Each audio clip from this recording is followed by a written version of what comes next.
if I'm back, and I haven't really had an answer. But now, yeah, I'm thinking I'm back.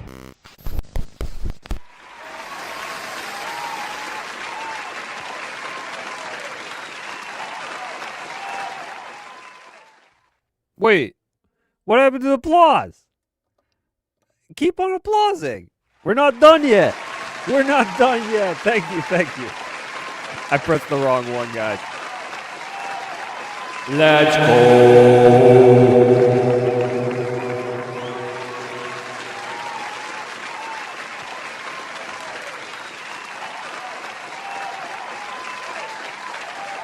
Thank you. Thank you very much.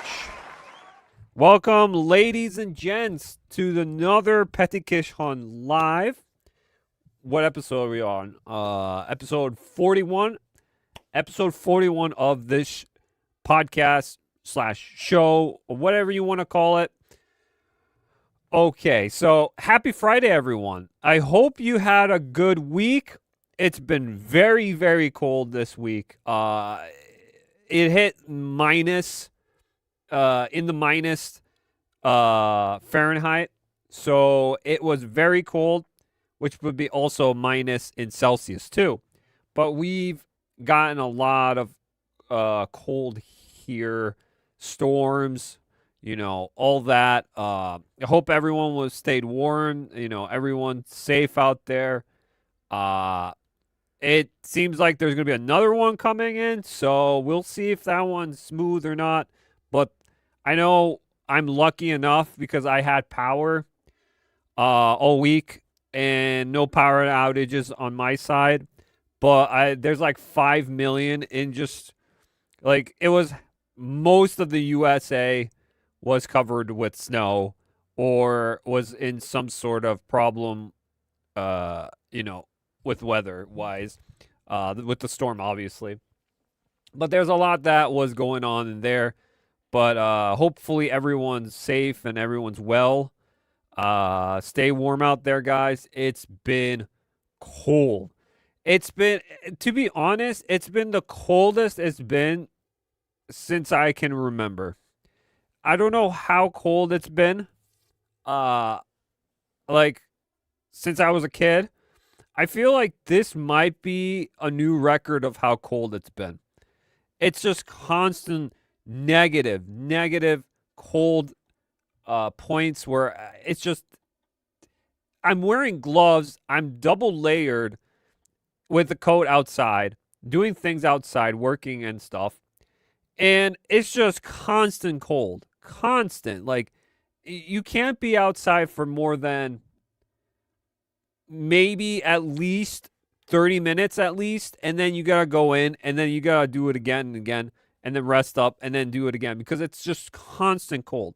It's ridiculous how cold it's been. So, yeah, shout out to all the people out there that are going through all that.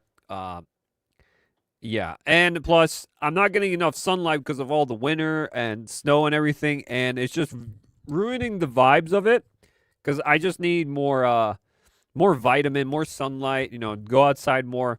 That's why I've been constantly just not as motivated, if you're wondering. That's probably why.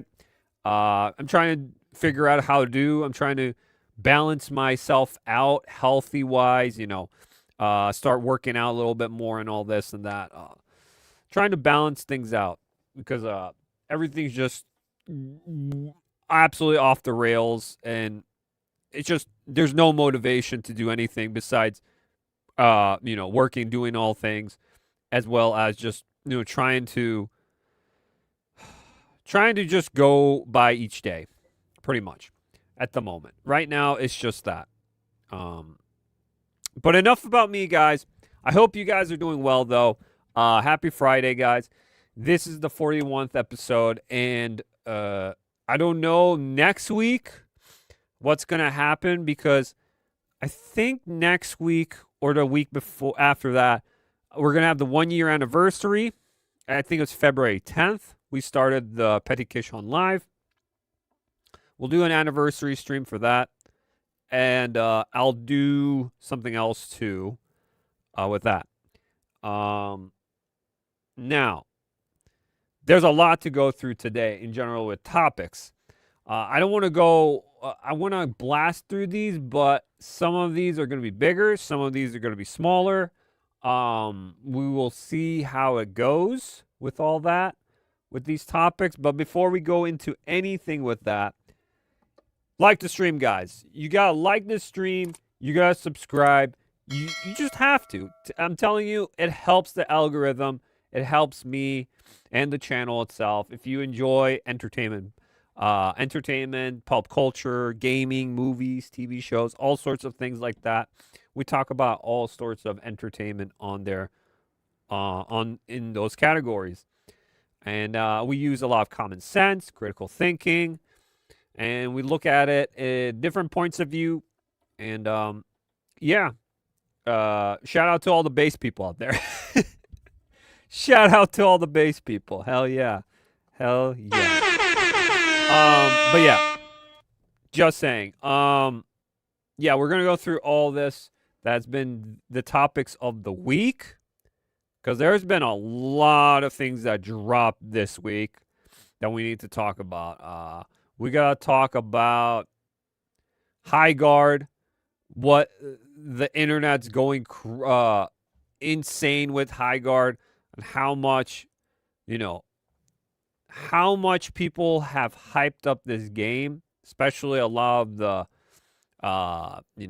early access streamers out there that have gotten their first hands on, call them shills or whatever. Yeah, they promoted this game super hard. Jeff Keighley, super hard. And it came out and people played it, and then no one cares no more. It's because it doesn't have an impact. It's nothing special. It's a game you played before. We're going to get into that as well with that. I call it Midgard, but Midgard is like from Final Fantasy. So I don't want to call it Midgard. So I'm just going to call it Lowguard. Lowguard for sure. It's not like a bad game per se. We're going to get into it, but it's not anything special. It's mid as can be. It's just there. It's just toast. It's butter and toast.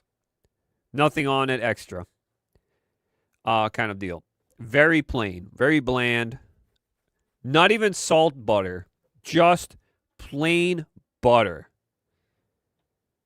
And maybe a little bit of bread. We'll see. But not that good. We're going to talk about Sweeney because we have to. Because she's been blowing up again the internet.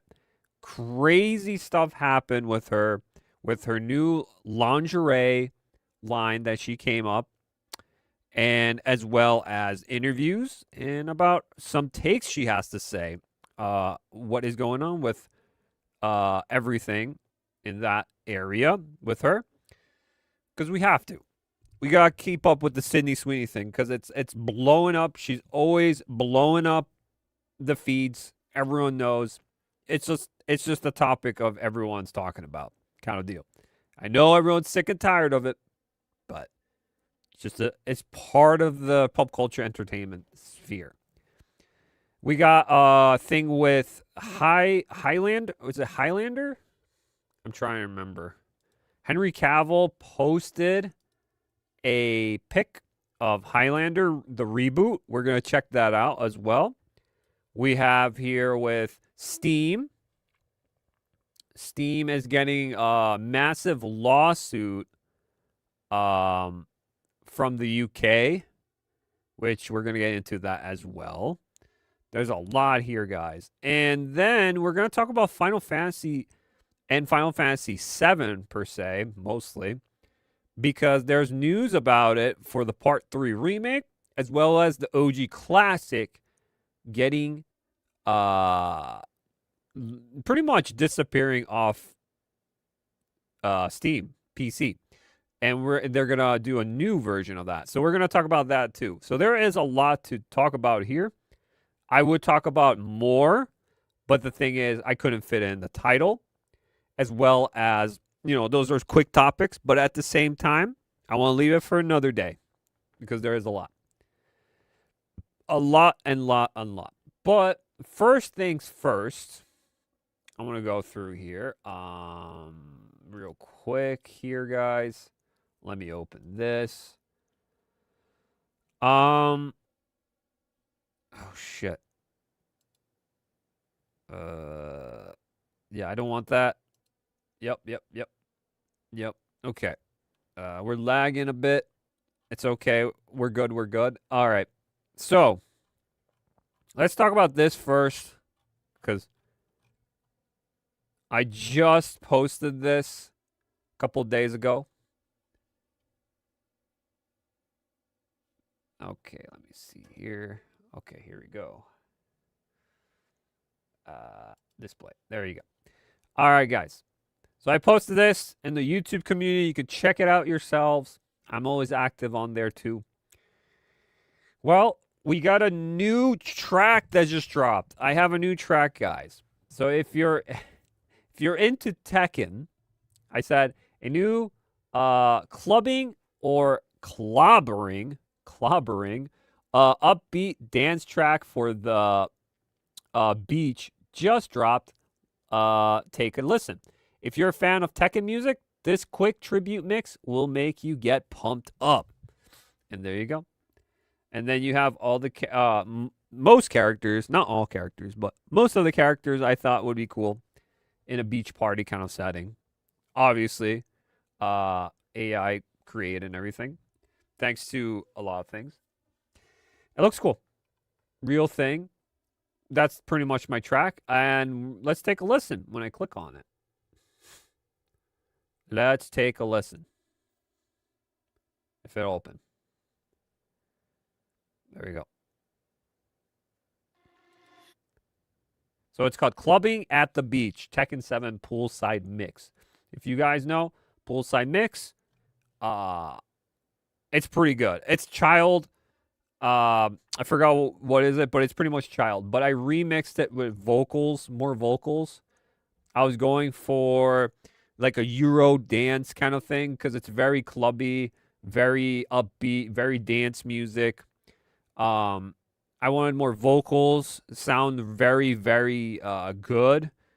I know there's like one vocal in that song, but I wanted more oomph to it. More, I wouldn't say seductive, but more, feels like an upbeat song. I would add more lyrics to it, whatever, but I thought this was fine. So I'll take a listen at this. I hope you guys enjoy. Take a listen.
What do you guys think? Holy shit, dude. It rocks hard. It pumps you up. I'm telling you, pretty good. I know it's short. And I want it to be short because I didn't want it to go for too long. But yeah, that's the Clubbing at the Beach Tekken 7 Poolside Mix. Hope you guys like that one. Definitely like it if you have SoundCloud. You can check it out.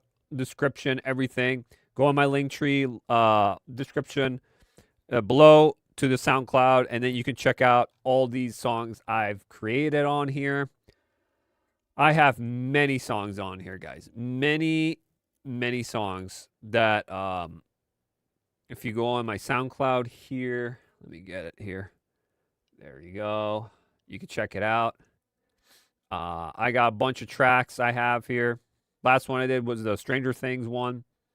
So, it's all a mystery. It's all this. James Bond's 007, GoldenEye mix. A lot of Resident Evil mixes here for you guys too. So even the intro of this live stream is here too. So yeah, the After Dark music's also here, which I want to bring back the After Dark special again. I really do. Maybe this weekend I'll be back. Who knows? We'll see. That's pretty fun. That's more of a chill kind of stream, but yeah, hangout chill kind of deal. But yeah, check it out, guys, on SoundCloud. Oh, and we're back again. Sub and like, guys. I always forget about the curtains, dude. I always forget about that one. Let me see here. Always forget about that one. Okay. We're done with that. With the SoundCloud. Let me see here. So yeah, you guys can check that out yourselves. All right. And that's that. All right, now let's get into this one. This is a little funny thing I wanted to show you guys. I thought this was a little funny thing, but whatever. I thought it was funny. If you ever had a PS2, you know this feeling. There you go. Your typical local man. PS2 CDs as a few scratches. My PS2. And it's so dumb. So dumb, but it's so stupid. Welcome to hell, motherfucker! Yup. Please insert a PlayStation or PlayStation 2 format. Welcome to hell, yup. motherfucker! Dude, the CDs back in the day, you had to take care of them so well. And you had, remember you had like the disc cleaners and wipes you had to use. It was like different types just to be careful with the CD that gets scratched every time. So that's so true. It's so stupid. Welcome to hell, motherfucker. Welcome to hell, motherfucker! I forgot what the actor's name is. He's really good. But yeah. Please insert PlayStation or PlayStation 2 format disc. Yeah, pretty much. And it was like scary because it was like red. It looks like it's bleeding out kind of deal. Remember that? Don't have your PS2 scratch, CD scratched, or PS1 for that matter. I had the same problem with my PS1. I had so many PS1s that got scratched. I don't know why or how. They just constantly got scratched. And I'd have to always rebuy them. They weren't cheap either, I remember. But, yeah. I remember this. So I wanted to bring this up. It was pretty fun. Either way. But yeah. There was one like that. I'll have to bring that up. What else we got here for you guys? Oh, we got more. We got a lot of news, but there's a lot of drops here too. Here's more. Check this one out. So, I recently booted up my PlayStation 4. And there's many other things, factors. It's a little bit slower than usual on my PS4. And I booted it up. And this is actually true because they're trying to persuade you to buy the PS5 kind of deal. So Sony is asking PS4 owners to upgrade to the PS5 through their PlayStation DMs. Now, now's the perfect time because I don't know what's up. I think what it is, they're trying to just move away from the PS4 as much as possible, which there's still games coming out for PS4. There's still cross-generation games, PS4 and PS5. I'm just saying.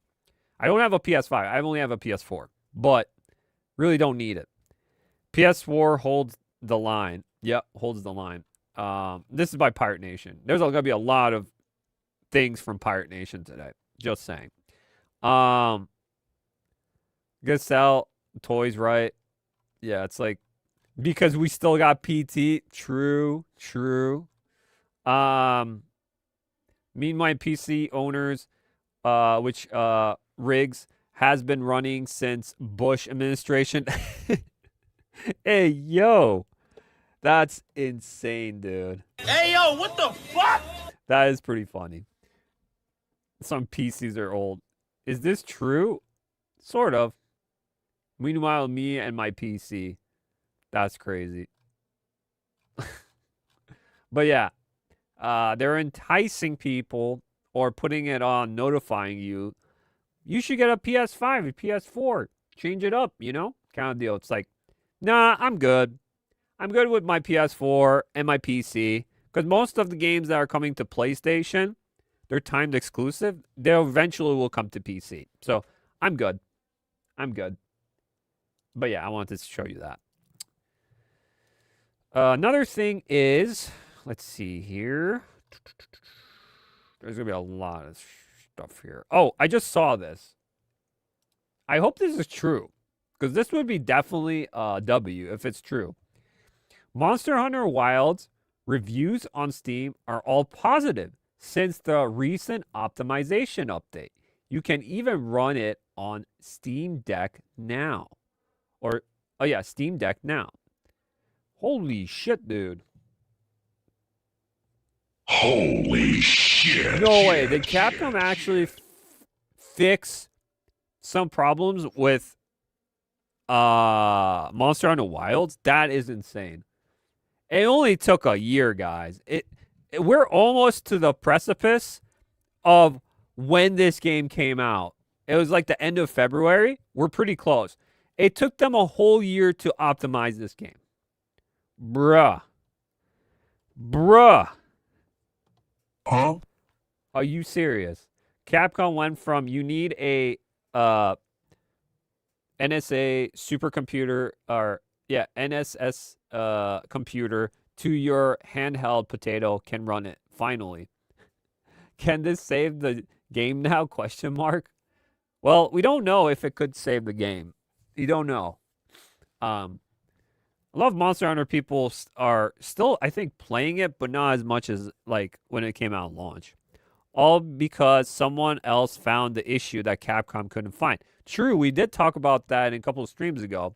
Someone found the issue with the updates, and I guess Capcom jumped on it real quick.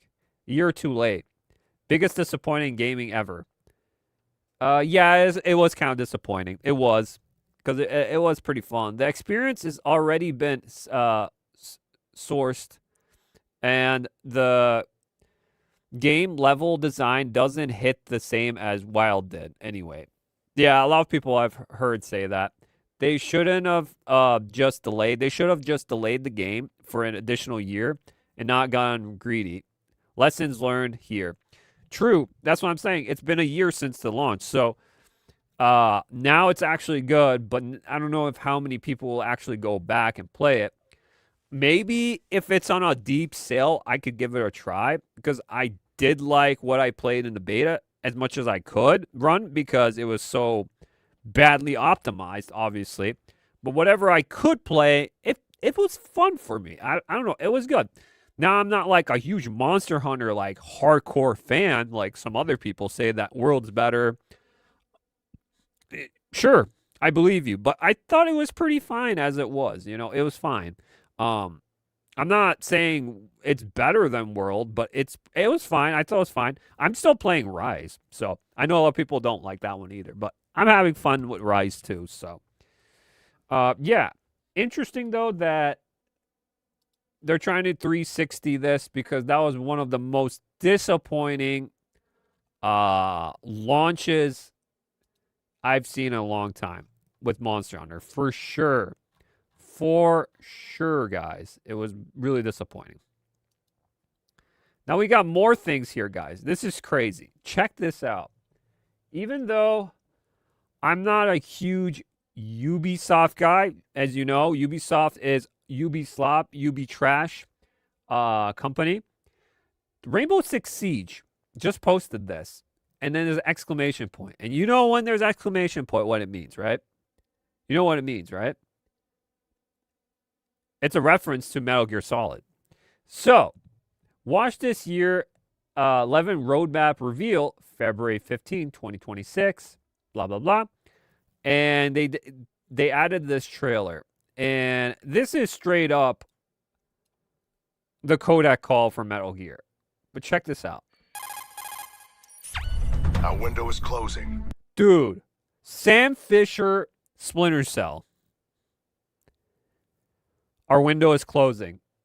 Dude, if this wasn't Rainbow Six Siege or, what was it, Ubisoft, I would be popping off. Dude, this is sick.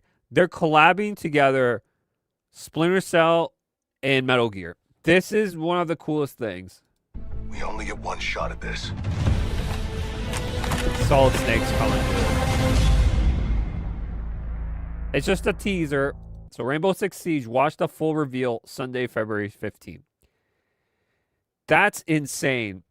This game has been getting, like, it has a following. I'm not saying it doesn't. But the thing is, with Rainbow Six Siege recently, with the hacks and all that, I'm not wanting to go on this game at all. I might, is this a free-to-play game? I'm not even sure. But if it is, I might check it out just for the Metal Gear stuff. I might actually check it out. I know it's a game that's really sweaty with people, but this is pretty Our window sick, is closing. Now, how is he going to look in the game? You know, because Ubisoft sometimes does half-assed models and half-assed how their characters are and stuff. Is it going to be faithful? Who knows? I know the Delta Force game is also doing a Metal Gear Solid collab. I don't know what's happening with that. That was from Metal Gear Solid Delta Snake Eater. But I don't know what they're doing with this with the Metal Gear thing. So, yeah, I was kind of surprised about that. No way. Yeah, this is sick. This is a really cool collab. This is a good one. But will I hop on and play this? Probably not. If possible, I might check it out. Who knows? Hopefully.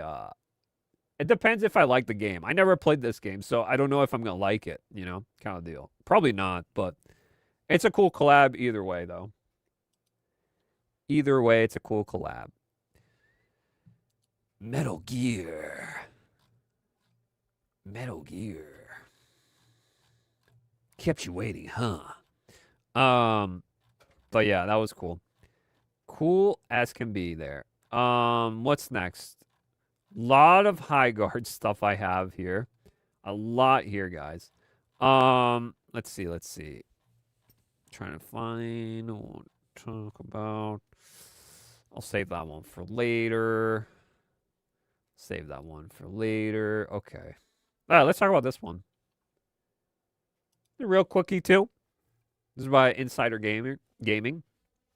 Tomb Raider live action series casts original Lara Croft voice actor. What? Huh?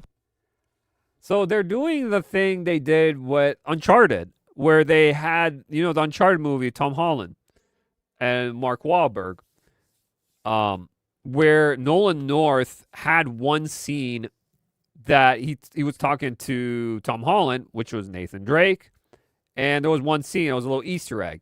Is this going to be the same thing where they get the OG voice actor for Lara Croft to be in this, you know, the Amazon show? Don't know. The voice actor who portrayed Lara Croft in the game series from 2006 onwards has been cast in Amazon's live-action Tomb Raider series. Okay, so this is not the OG.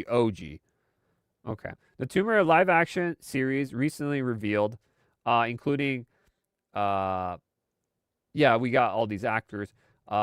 Keeley House joins live-action Tomb Raider series. According to a report by The Sun, Keeley House, who voiced Lara Croft in Tomb Raider Legend all the way up to 2021's Tomb Raider Reloaded, will stay in Amazon's live action. Okay, so it's not the OG. It's not the Tomb Raider live action series cast original. So this is misleading. This article already. But it's still cool. I'm not saying it's not. But it's already misleading because it's not the very first Lara Croft voice actress, you know? However, she wouldn't be playing the role of Lara Croft, as that has been reserved for Game of Thrones star Sophia Turner. There's also an image from the set that surfaced into the report showing House in a long raincoat and holding a shopping bag. Okay, so that's what I'm saying. It's just going to be a nice little Easter egg kind of deal to the games kind of thing. It's like, oh, you know who this is? This is the voice actor of Lara Croft in the games. Like, she's here. She's a character randomly in the world kind of deal. Yeah, it's going to be like that. It's just like the one in an Uncharted movie. It's just the same thing pretty much for it. So, misleading article though, but it's still a pog, I guess, in some ways. It's pretty cool though, in that aspect. Let's see what we got else here, guys. Oh, we got a lot of Resident Evil stuff here too. Not really a lot. We have a couple. Another one by Insider Gaming. We're talking about Resident Evil Requiem. Director talks Leon's ruthless anger. If you watch the 12-minute gameplay that just appeared this week for Resident Evil, just telling you there's some spoilers in there, but the gameplay looks really good, guys. Really good. It looks good. It looks good. In some areas, I still want to play it myself. And if not, this is my most anticipated game of the year. Just because I'm a Resident Evil fan. But at the same time, I don't want to hype myself so much that I get disappointed. Because the thing is, I've known this game is going to come out for years. And I know, even with leaks ahead, take it with a grain of salt, as usual. I don't want them to fuck this one up. I really don't. I want them to make it not a nostalgia bait kind of thing, but a thing where it makes sense. It makes sense, and it doesn't leave plot holes and cliffhangers like other Resident Evil points.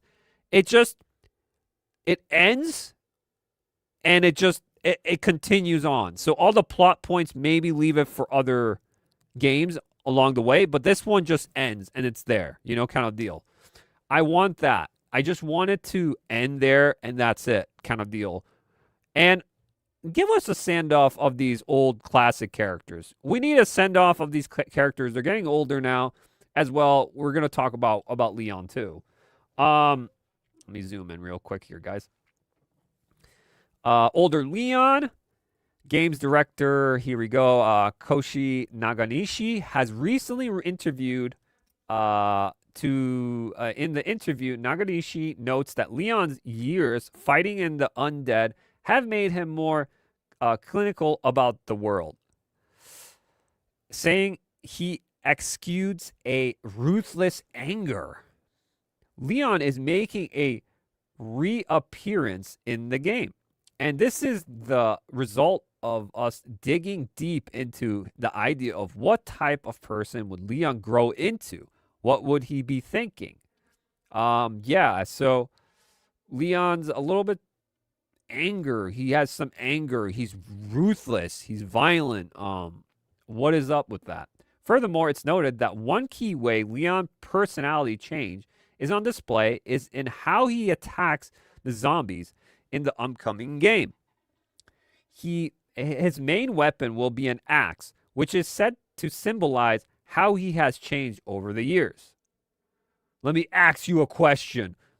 Dude, he has to have some sort of axe catchphrase or some sort of quote he says or some sort of just dumb line where he says, so let me ask you a question or something. It's something stupid with an axe.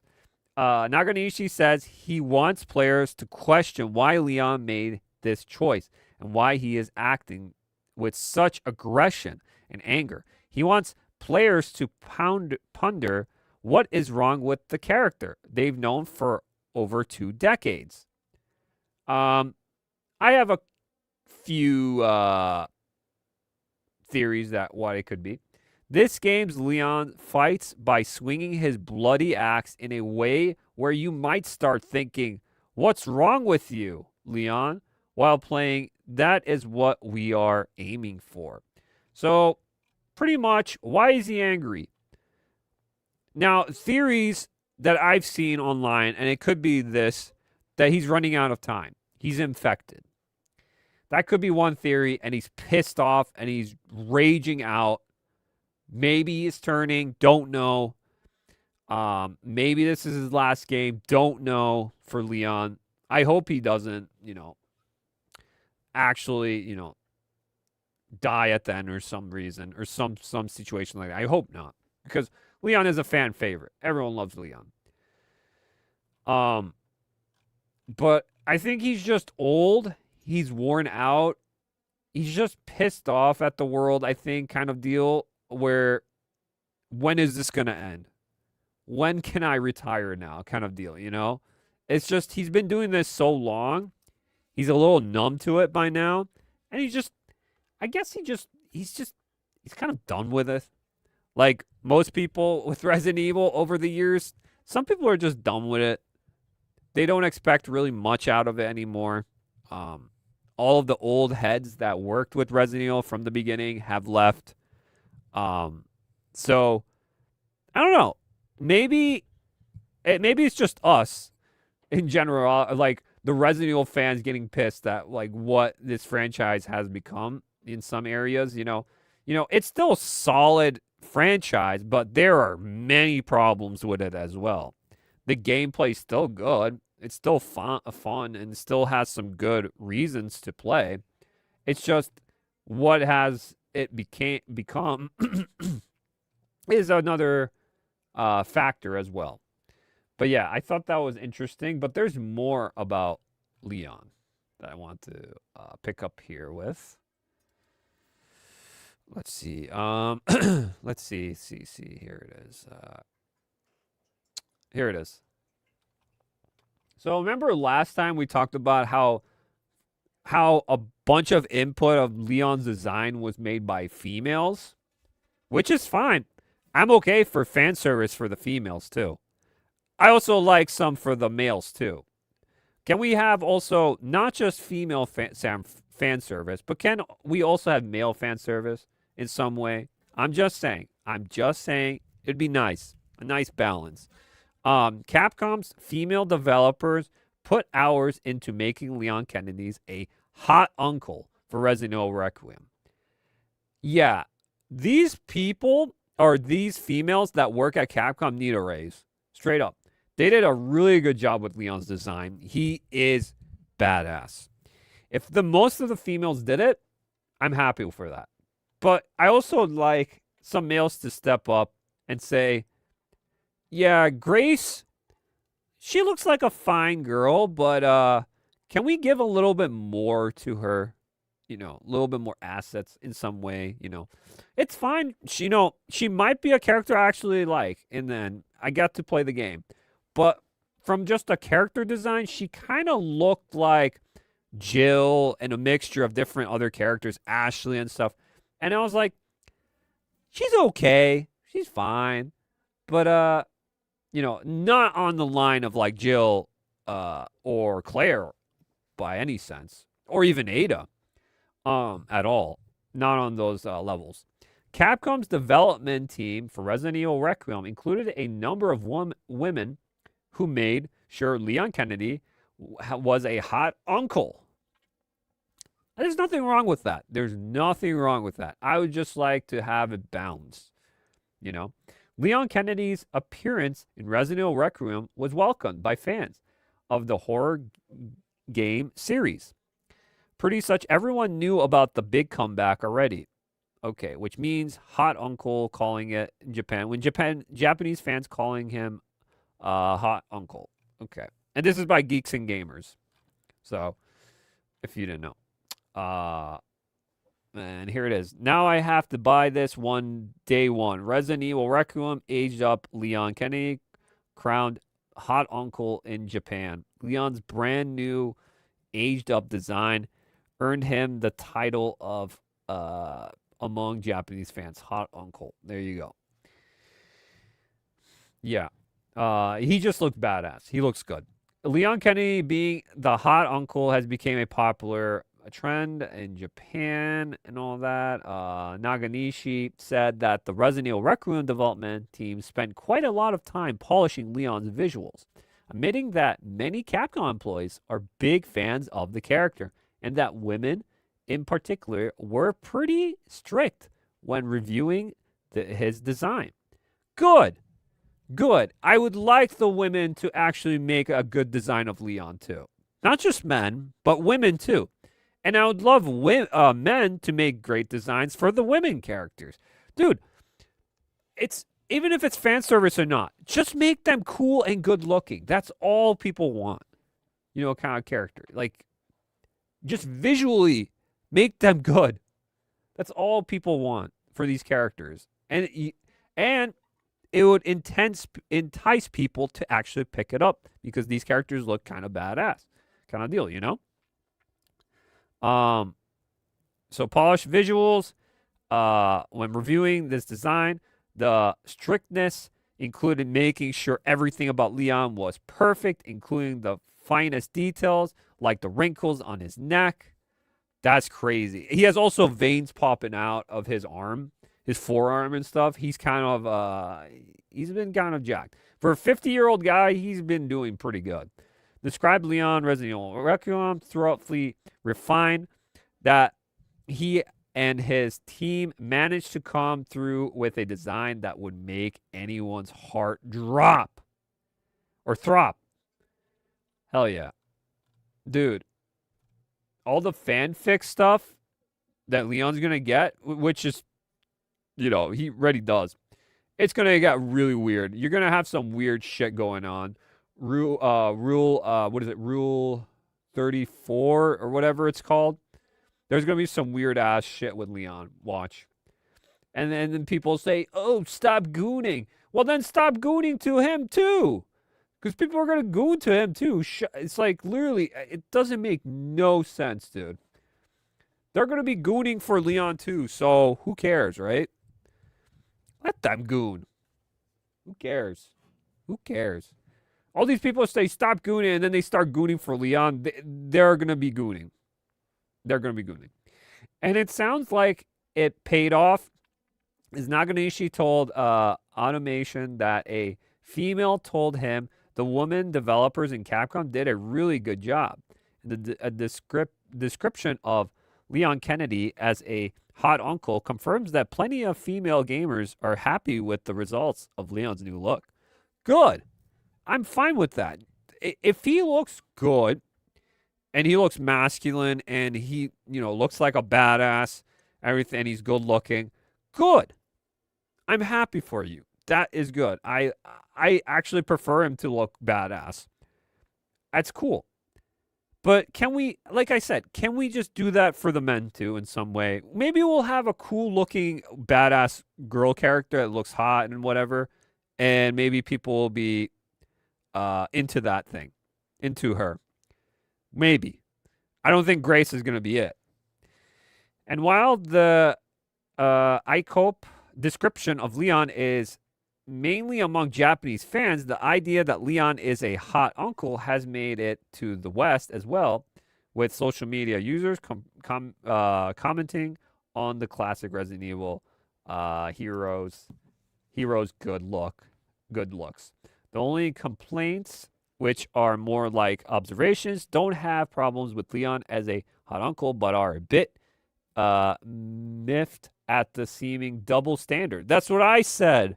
The perception is that Leon Kennedy is turned into a hot uncle for female gamers, but female characters made attractive to enhance the male audience are met with outrage. Not really. It's just double standards, like I said. And those comments aren't unfounding. Remember, the Collective Games journalists freak out over Eve in Stellar Blade. Yes. You can have them sexy girls. It's not allowed, but you can have sexy dudes, right? Like, what? No. Just the past week, more outrage was leveled by development of indie games, Knight's Path. Yep, we talked about this, which featured a pretty girl named Amelia. something like that. It didn't take social media users long to compare the reactions. So yeah, there you go. I'm glad we have quickly reached this conclusion that attractive game characters are absolutely fine. Now that we're onto hypersexualizing Leon Kennedy immediately after freaking out over the beautiful woman from Knight's Path. Yup, that's what I'm saying. That's what I'm saying. Others are comparing the design of Leon and Grace, Ashcroft, Resident Evil female protagonist, who seems not to have designed with the male gaze in mind, as opposed to Leon being drawn in for attractive women. Drawn to attract women. Yep. Pretty much. Pretty much, guys. There it is. Well, they made Leon the hot uncle according to female gooners' desires. They made a second female protagonist into a flat as a plank twig. The double standard is hilarious. Yup. I'm not saying she looks ugly per se at all. Not ugly. She looks normal. She's like a normal girl. I think she's fine. But let's be honest, compared to Leon, there's no competition here, right? Like, females and gays are going crazy for Leon, but even dudes are like, he looks pretty cool. He looks like a cool dude, right? But it's mostly females and gays who are into Leon. The Leon S. Kennedy hot uncle craze is a funny way of examining the oddly social mores of the day. This is all thanks to, what is it called? Female Shout, whatever it's called. Collective Shout, or whatever they're called. The female group, the feminist group. They started this, and it's been trickling down in video games for a while now. So they wanted to make Samus transgender and different things. And this is probably one of those things, too, where probably some of the women are like, yeah, we're going to make her like this or whatever kind of deal, you know? And then it's not even the problem that it's a woman character that's on the cover and she's the main character. And Leon's like second main character. But it could be Leon, could be the main character too. I have no problem with that. It's just make the characters good looking, but also, or fair enough, even for this character, I think she's fine, but she could be improved like a lot of other characters. But she's fine. She's fine, you know, kind of deal. I just wish, you know, had a little bit more to her, you know, kind of deal. But, yeah, that's pretty much I want to bring up with Resident Evil. Okay, let's get into what else we could get into. There's a lot here still. I'm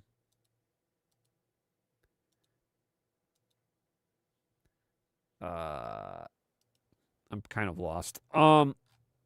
I guess we could go into some of the main topics now. Where are we at? Okay. We're about an hour in. Let me see here, guys. Real quick.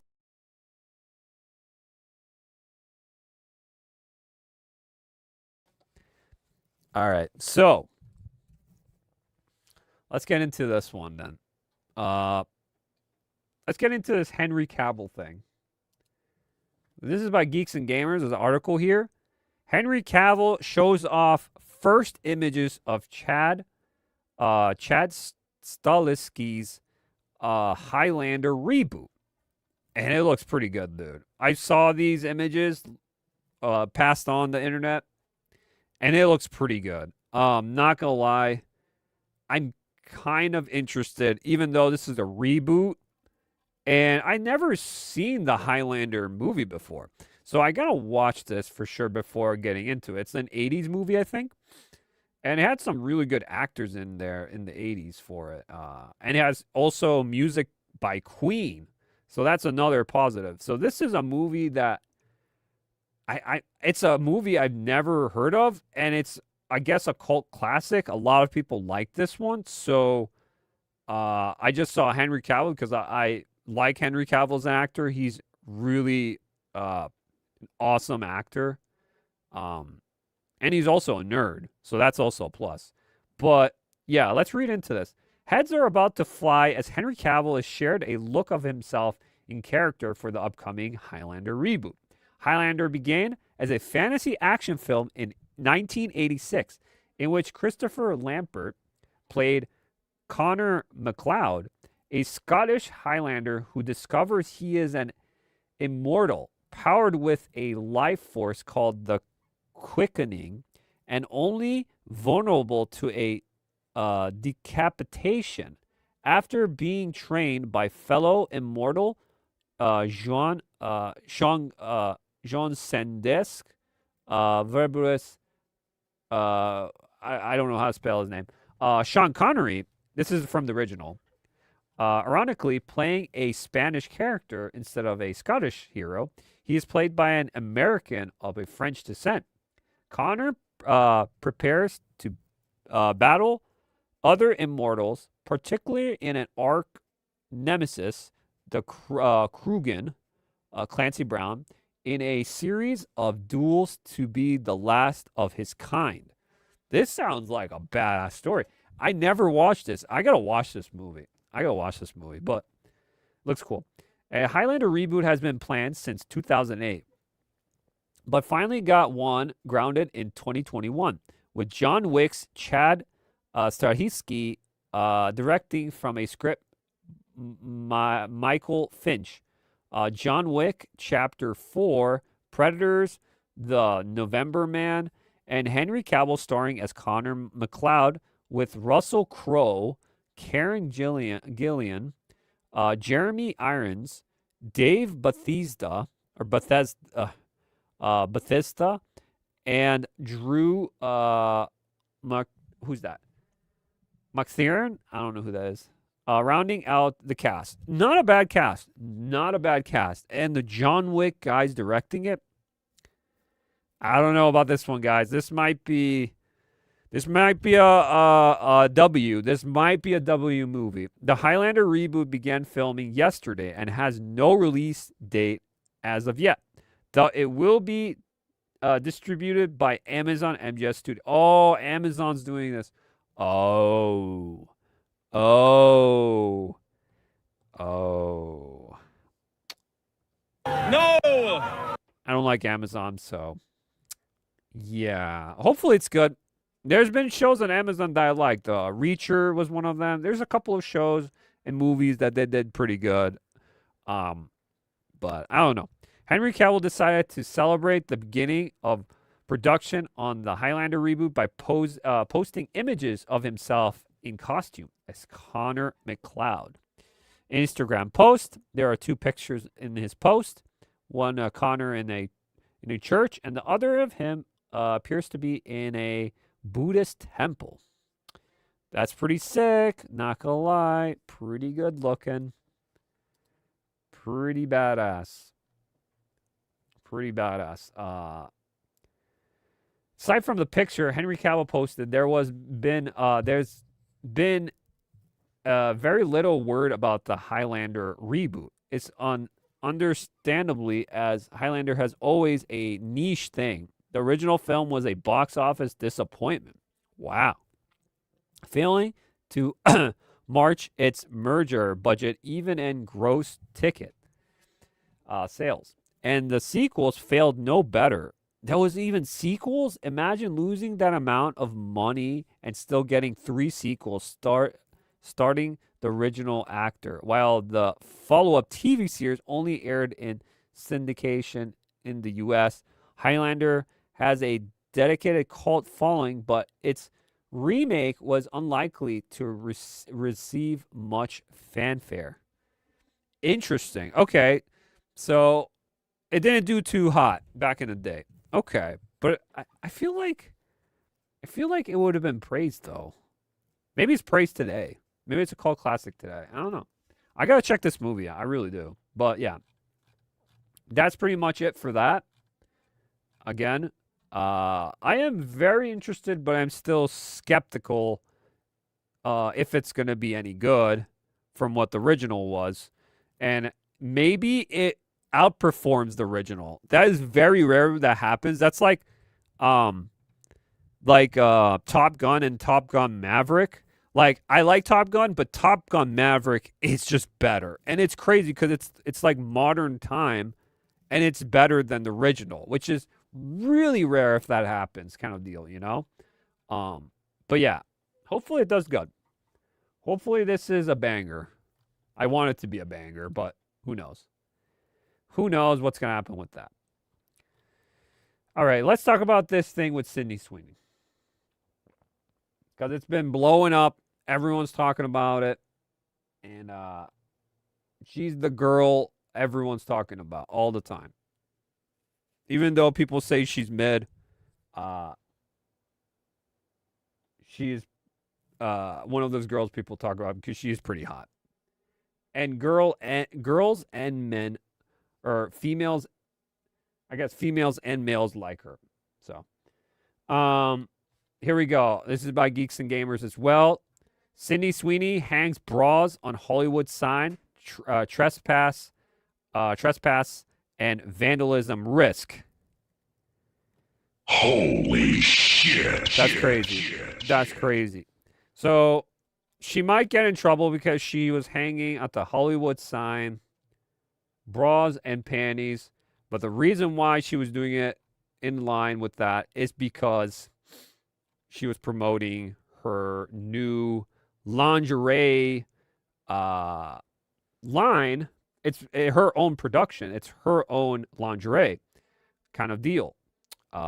Production. And it's called Siren.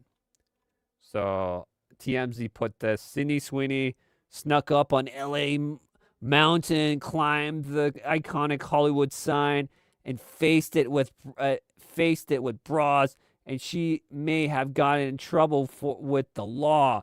Like, dude, she's not gonna be in trouble, dude. They have it filmed.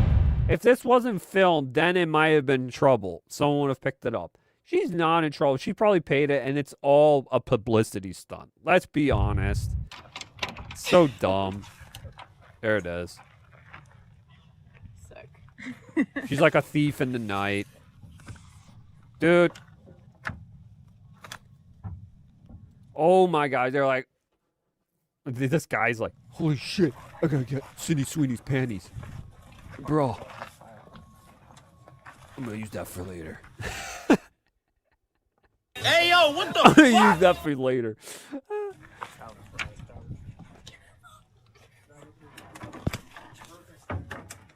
That's crazy that she's doing this. She's like, I'm gonna do this. I'm gonna risk it. I'm gonna do this.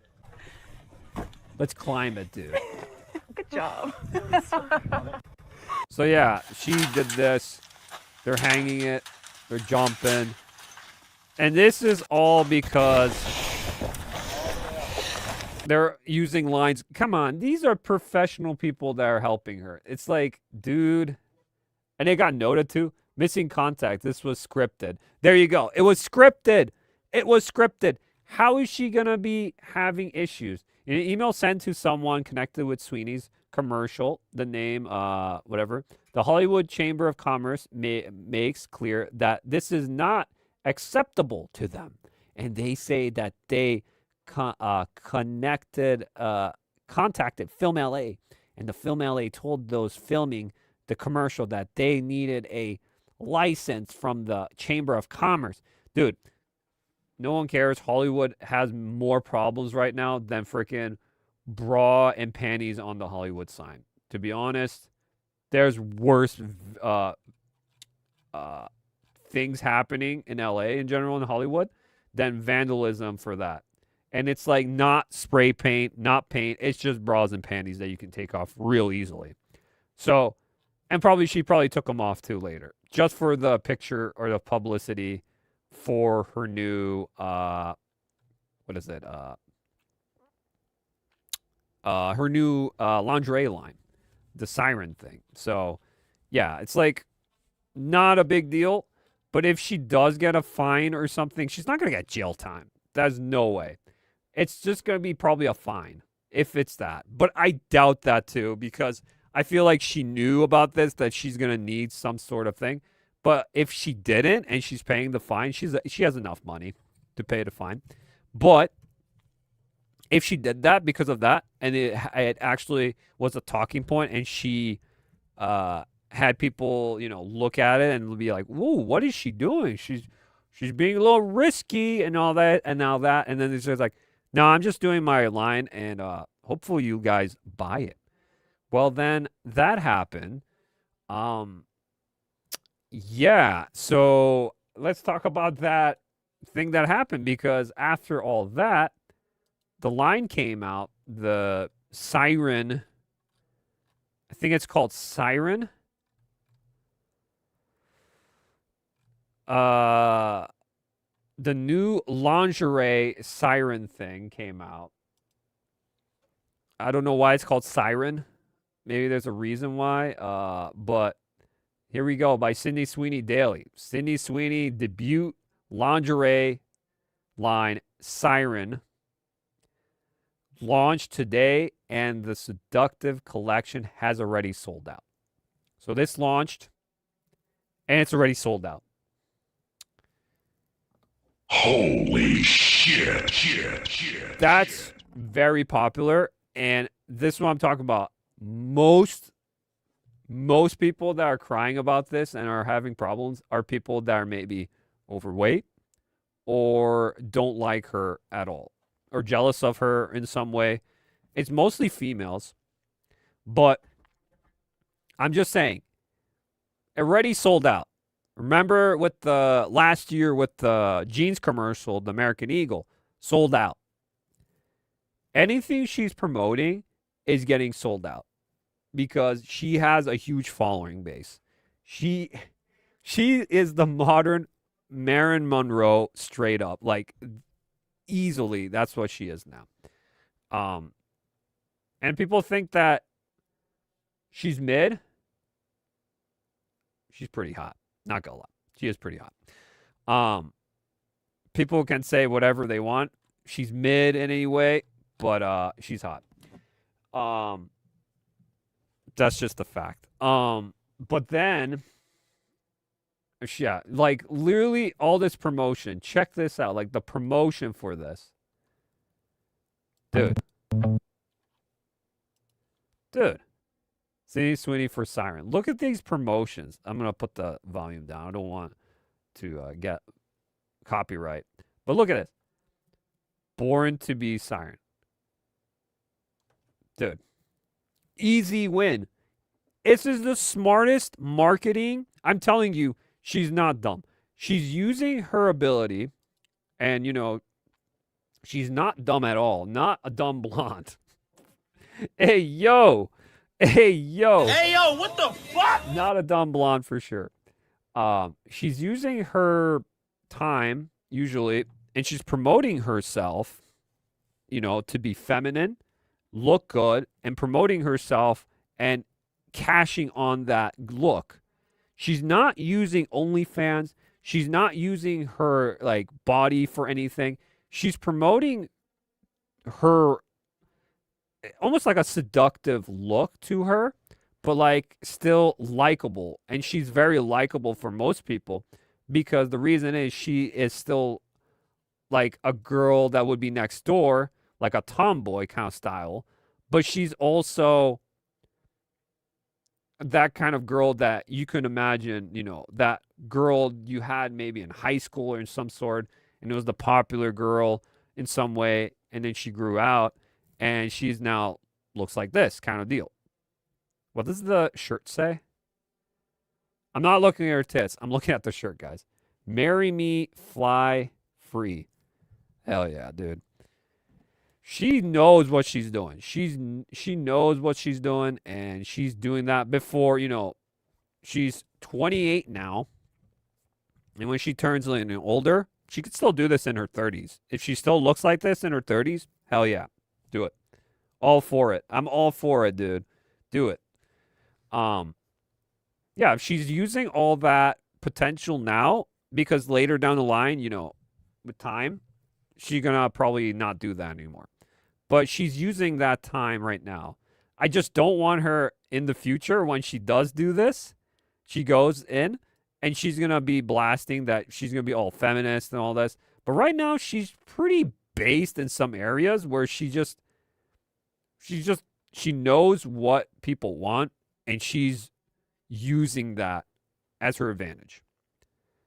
And it's just like, here it is, my new clothing line. Here it is. I'm promoting this, soap. I'm promoting this jeans. I'm promoting blah, blah, blah, blah. And it's like, she knows her audience, and it's easy money right there. Easy money. She's pretty smart for that. She has her own production company. It's like insane, dude. It's insane how big she is. I was going to say something else, but how big she is. I was going to say how popular, but there's more things that are big than that too. Holy shit. Sweeney debuts her new lingerie brand. Check this out, guys. She knows what she's doing. Look at this. Hey guys, this is very exciting. I have the first ever siren box. Should we open it? This is tearing me apart. I think I have that one on. These are my favorite. And I saw Sandra. This one also has a little bow tie because we mean business. And we have one of my favorite pieces. I love a good one-piece teddy. The front closure, triangle bralette, and then a thumb. All yours. Yup. Holy shit. Yep. God, Oh my god! Yep. That's all I have to say. Yup. Easy money. I'm not ready to be you and me. Stop it. You're already my wife. Sweeney waifu. It's not even a waifu, dude. It's a real person. You can't make her a waifu. She's a real person, dude. That's pretty funny. But now we have all this said. Sold out. She did the vandalizing the Hollywood sign, which is probably faked. She's doing more. Because we just find out this week, again, check this out. She won't stop. Netflix, this is by Wario64. Netflix eyeing legendary live action Gundam movie starring Sydney Sweeney and Noah Centineo. What? And I think this is also production with Sydney Sweeney's production company. So Netflix is doing a Gundam. That's already a red flag right there for me. I don't know about that. Live action Gundam, Netflix, that's red flag. Now, if Sydney Sweeney has a say in this, I don't know about that. I don't know how much she knows about Gundam. I don't know. I've been seeing a lot of things around that maybe she knows. But we have Sydney Sweeney, most popular female right now in Hollywood. And then Noah Centineo, I don't know much him from, but he's going to be Ken in the new Street Fighter live action movie. So, cool, I guess. I don't know much. I will see in that if he's good or not. But people like, what the heck? Please, dear Lord, no. Like, a lot of people this is big ass. Like, it's not sounding good. Hear me out. It's probably going to be ass. But, I don't know how this is going to work with Gundam. See, I'm not a huge Gundam fan, but I know about Gundam. And I think this could be the Megan Fox Transformers kind of thing. Remember with Shia LaBeouf and Megan Fox during the Transformers, and there was that car scene with Megan Fox. Literally everyone knows that car scene. Megan Fox bends over. She's fixing the car. She's a car girl. And she knows about cars and all that. And Shia LaBeouf's pretending, and he's doing the arm thing, and like that part's pretty funny. I like that part. It's good. But that car scene with Megan Fox, holy shit. I remember seeing that, and every dude liked that part. Everyone's like, holy shit. Every dude was like, that was extreme fan service. It was amazing. It was amazing. But I remember that. Megan Fox is a weirdo now. She has transgendered her kids and all that. She lost it in the head. But that Megan Fox, she was something. Now, this could be the Sydney Sweeney of that. The Transformers kind of deal with that. Except with Sydney Sweeney. Fixing the car. Fixing the Gundams and different things going on in the background. But I'm like, this should have been like, I know, I get it. They're trying to do live action anime because One Piece was very successful. But I feel like not everything can be in live action with that. I feel like Gundam should have been with like Asian actors or something, or not even make it live action. Let's not make that. But I was just thinking about it, like, hear me out. Maybe this is like the Transformers kind of deal. Maybe they're doing a Transformers with Gundam, and Sydney Sweeney in some area will be in that sequence kind of area, like the Megan Fox moment. But will the writing or the acting or anything in this movie be good? CGI? Don't know. But for now, I don't know about this one, guys. I don't know about that one. Questionable for sure. But this one might be a little bit better because we were talking about this too. She's ready for Split Fiction. So the Split Fiction game creator Joseph Ferrans says he was received the first draft of the script for Amazon's live action adaptation. Oh my God, Amazon again? Come on, dude. Come on. No! Again with Amazon. Amazon, Netflix. Come on. Okay. We'll see. Action adaptation. Joseph, again, why? I don't know. Joseph Ferris says he's had a meeting with her, Sydney Sweeney, and she seems super chill, adding that she is hyped for the film.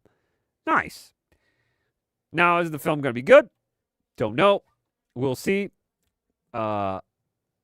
Whatever. This one, I'm okay with. This one, I think she's going to be good with. But the Gundam one, that's questionable.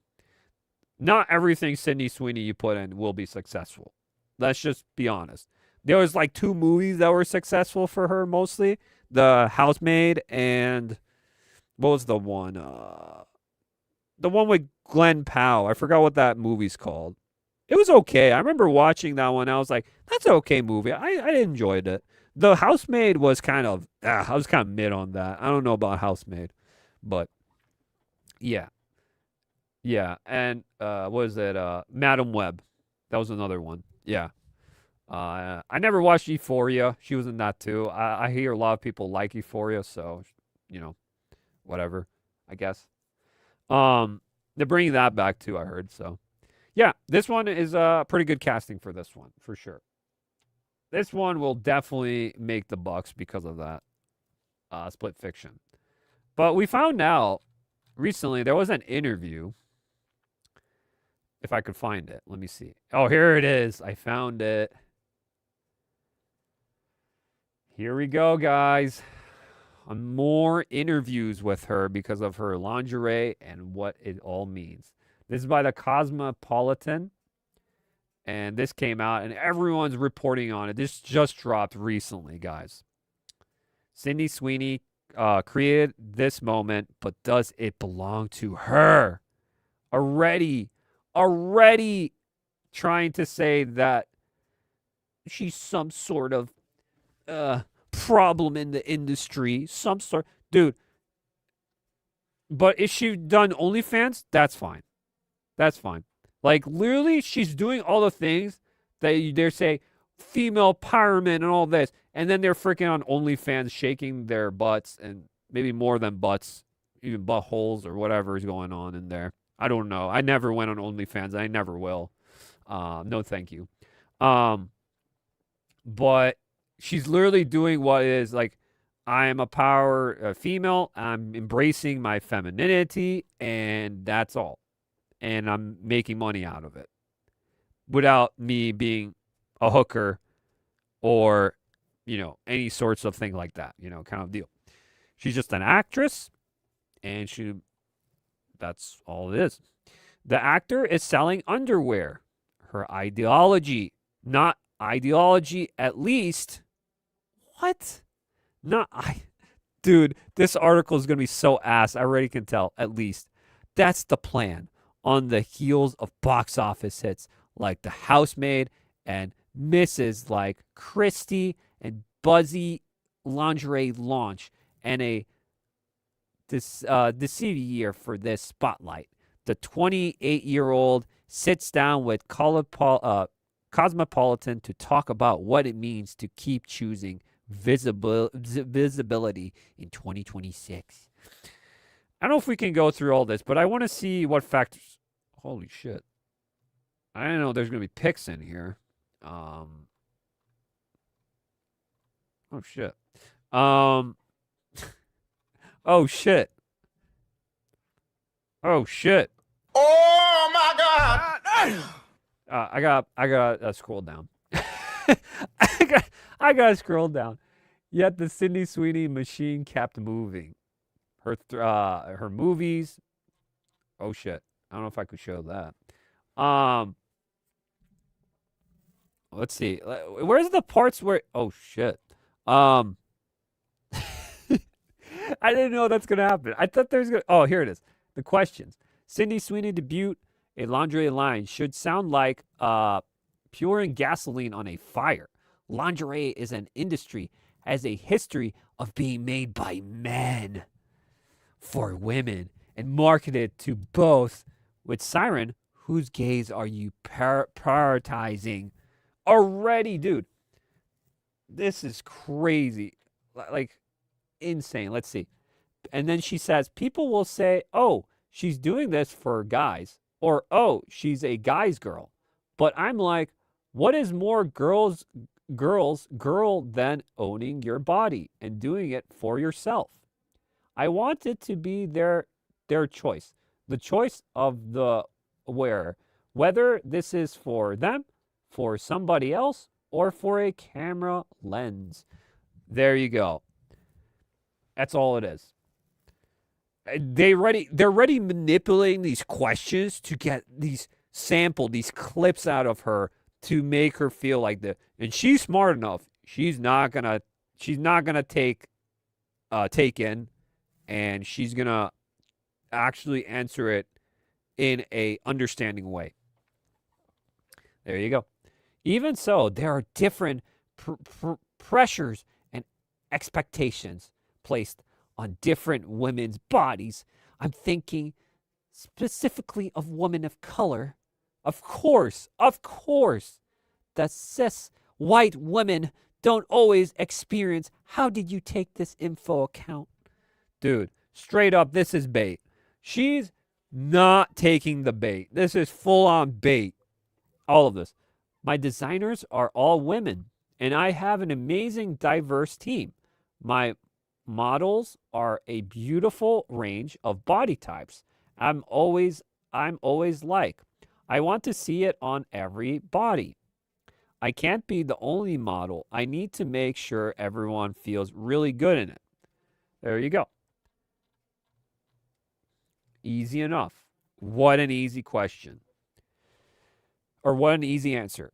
What were your other non-gladable when crafting Siren? If I would wear it, I wouldn't want to make it. I would want to make it. In 6th grade, I was 32 DD, and I remember going into store. Okay. Whoa. Okay, that's crazy. Lot of input there. I remember that bikini. Everyone was dragging me, and I'm like, guys, when we have boobs that are heavy and not fake, if your top doesn't hit perfectly, it's going to ride up. Dude, that's awesome. That dude, that's awesome. Not you having to explain how boobs work. No, we understand. How do you think being in the spotlight since you were a teenager has affected the way public talks about your body? Blah blah blah. Yes, yes. Given this and what you said in the past about being hypersexualized, was there a moment in Siren design process when making this line become about control? Yeah, this is me reclaiming my body and my narrative of using it to empower other women. There you go. There you go. I literally watched Landman, and there's a part in that too in the show where Billy Bob Thornton's wife, Ali Larder, and I forgot what the other girl's character's name. They go into this old house, house, and there was a nurse. It was like an old house where they take care of the old people, and they're taking care of them. And one of the nurses, she's all like formal nurse wear, and it was like, you gotta be more sexy. You gotta feel proud and look good. So all they really do is they just put her shirt up a little bit, show a little like stomach area, and she wasn't fat or anything. She was actually pretty toned. She was fine. She was pretty good. And they gave her pants. They just made her jeans go up a bit more to show maybe more, her backside. And everyone just giving her looks and stuff. And it's like, yeah, you gotta show yourself. You gotta be powerful, and you gotta look at yourself. Use what you got, girl, kind of deal. They were saying that, and I was like, okay, that's cool. And in the one scene, she gets looks and everything, and then when she comes home to his husband, and the husband sees it, he goes into the kitchen, and he's like amazed. He's like, "Hey, girl, let me take a good look at you real quick." And she's like, "Oh, you like it?" And it's like, "Yup, there you go." That's what I'm talking about. But then you have these people that cry because they are just crying because you have to accept me as my my positions. It's like, maybe you need to look at yourself in the mirror, kind of deal.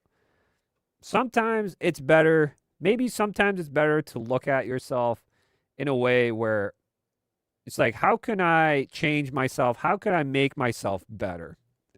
In ways like that. It's same with dudes. That's why dudes are like, oh, I don't want to look, fat or anything. I'm going to start working out, eating more healthy, and then start getting, muscle and everything. It's just how you're supposed to look, perception of people looking at you, how you feel. Also, when you eat healthy and you get fit, your perception also changes in your mind where you feel better about yourself and you're not like worried and you're not feeling uncomfortable. Yeah. And if you're like if you get fat or you're fat slob or whatever they call them, the perception is different. You're not aware of it. And people always said, accept your body and this and that. Yeah, but like, it's not healthy, and it could cause problems down the line, especially with your health. So, yeah, that's what she's pretty much saying too. Damn. All right. There's one here that's crazy, but I have to find it. You're becoming a kind of lightning rod online in that people project their fantasies, their frustration, and their politics onto you. When did you first realize there was Sid, the person, and Sydney Sweeney, the discourse topic? Oh my, these questions are so stupid. Honestly, I started with Cassie. I play a lot of characters that make questionable decisions or where it's complicated to like them. People project some of that onto me, but that was scratching the surface of what I'm dealing with now, with people creating their own narratives, their purpose, their headlines, their clickbait. True, very true, very true. I did not put Cindy Sweeney in the title, but I did put her on the thumbnail. So, not clickbait at all, guys. Not clickbait. I did talk about it. So, there you go. To that end, you've been at the center of a lot of culture war conversations without actually saying very much. Yeah, I don't know about that. I don't know why. No. I don't know why. It's definitely not a comfortable thing to have people saying what you believe or think, especially when that doesn't align with you. It's been a weird thing having a narrative and digest because it's not me. None of it is me. And I'm having to watch it happen. I'm online and I see things, but I'm slowly pulling myself away. It's definitely gone to a level where it's just not healthy for the digest at all.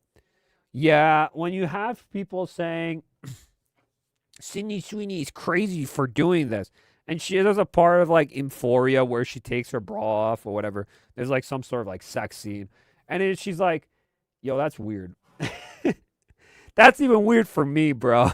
That's a weird one for me. But then there's people actually like, you go, girl, and, heart emojis and all that. And then there's other ones where like, I don't like you because you're a Trump fan, you're MAGA kind of deal. Remember those people? Like, dude, who gives a shit? What kind of human being are you? What kind of person are you? Kind of deal. People are like her, not because how she looks either. It's because she has a good vibe about her, kind of deal. She's not that typical Hollywood girl that is like extreme, where they're trying to constantly put politics into something. And that's what literally turns everyone away from these actors. It's for men too. All of these actors are promoting their ideological message and promoting this stuff when you should just literally shut the fuck up and just act, because that's what you do. Like, stop making people think how you want to think, kind of deal. That's not the place. It shouldn't be the place at all, to be honest. If you could ask the internet to retire one narrative about you forever, what would it be? That I am a hateful person. Yeah, I don't think she is. She's not a hateful. Look, now this one's crazy. Check this one out. I think this is the one I was reading about. And this is what pissed people off. There is a charged nickname that has stuck to you on social media. MAGA Barbie. Never even heard of this. They just made this up on the fly. I've never heard of MAGA Barbie. Never. I see it in Instagram comments constantly. How do you understand this label, even that you've been private about your politics?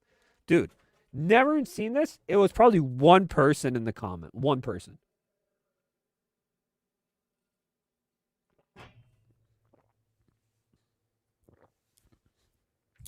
It's probably one person in the comment, and now it's everyone. I've never been here to talk about politics. I've always been here to make art.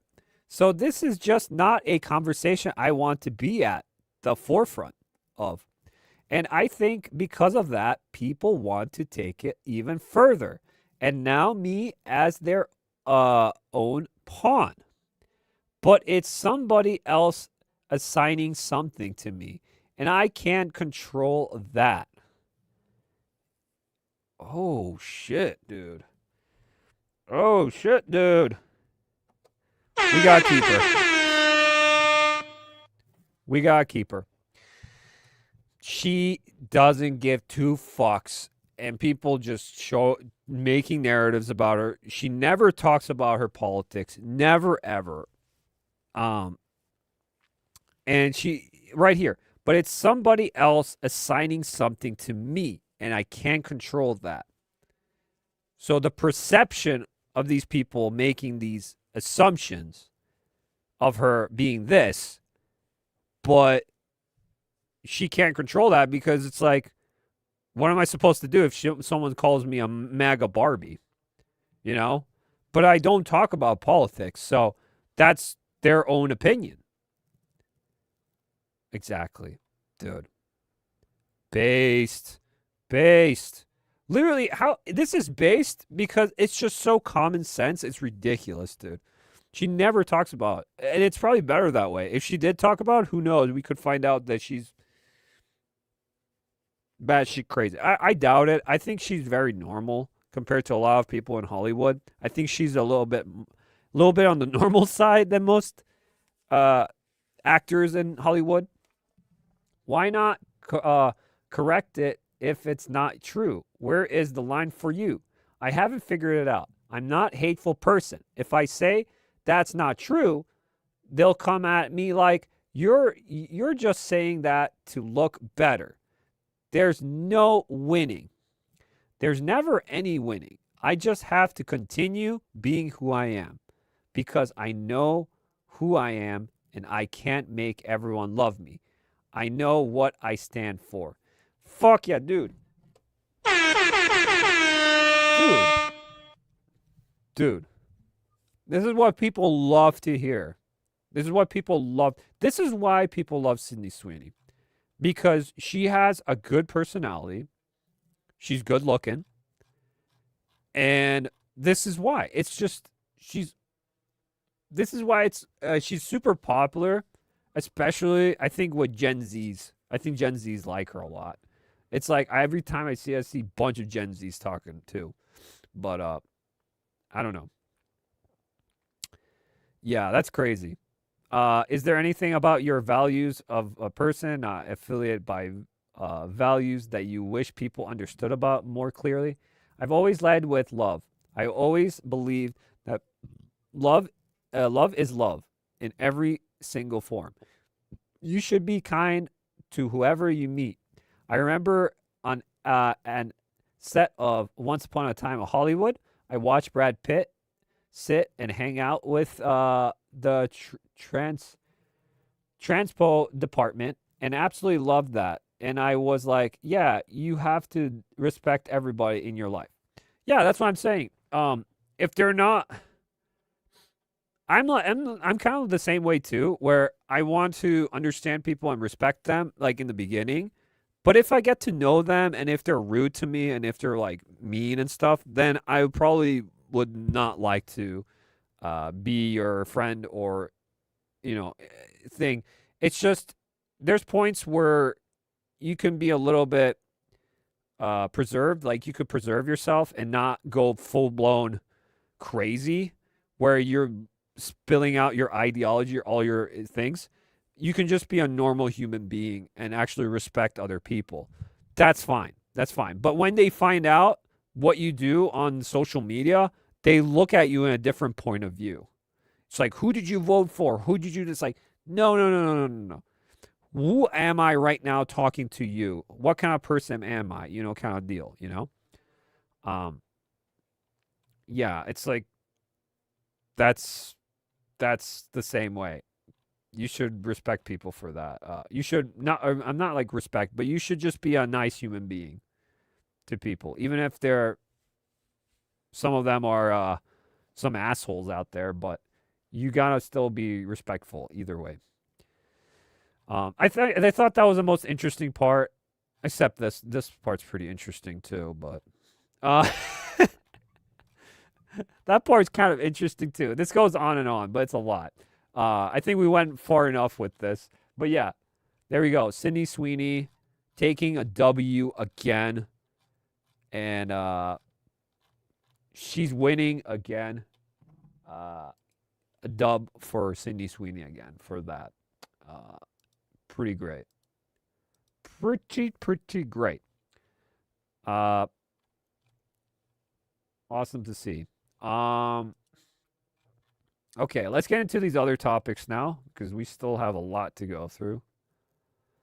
A lot to go through. Let's see how we're doing with time. We're almost at hour and a half, 2 hour mark. Let's go through these real fast. Real fast, guys. Let's talk about this Valve thing.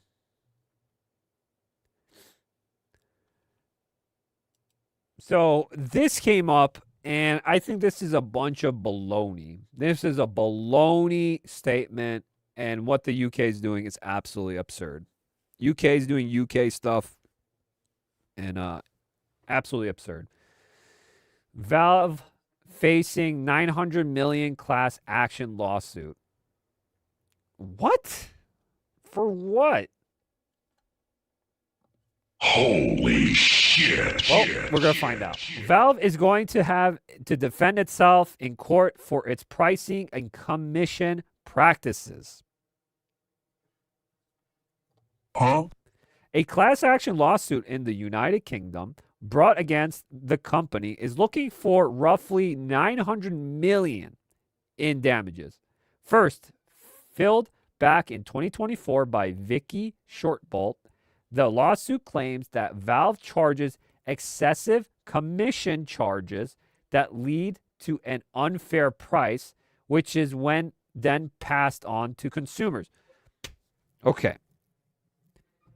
This is a bunch of trying to get Steam out of this market. The reason why Steam is the place to go. If you go on PC, everyone uses Steam. The reason why is because they're reliable. They're one of the best companies, usually. They have good help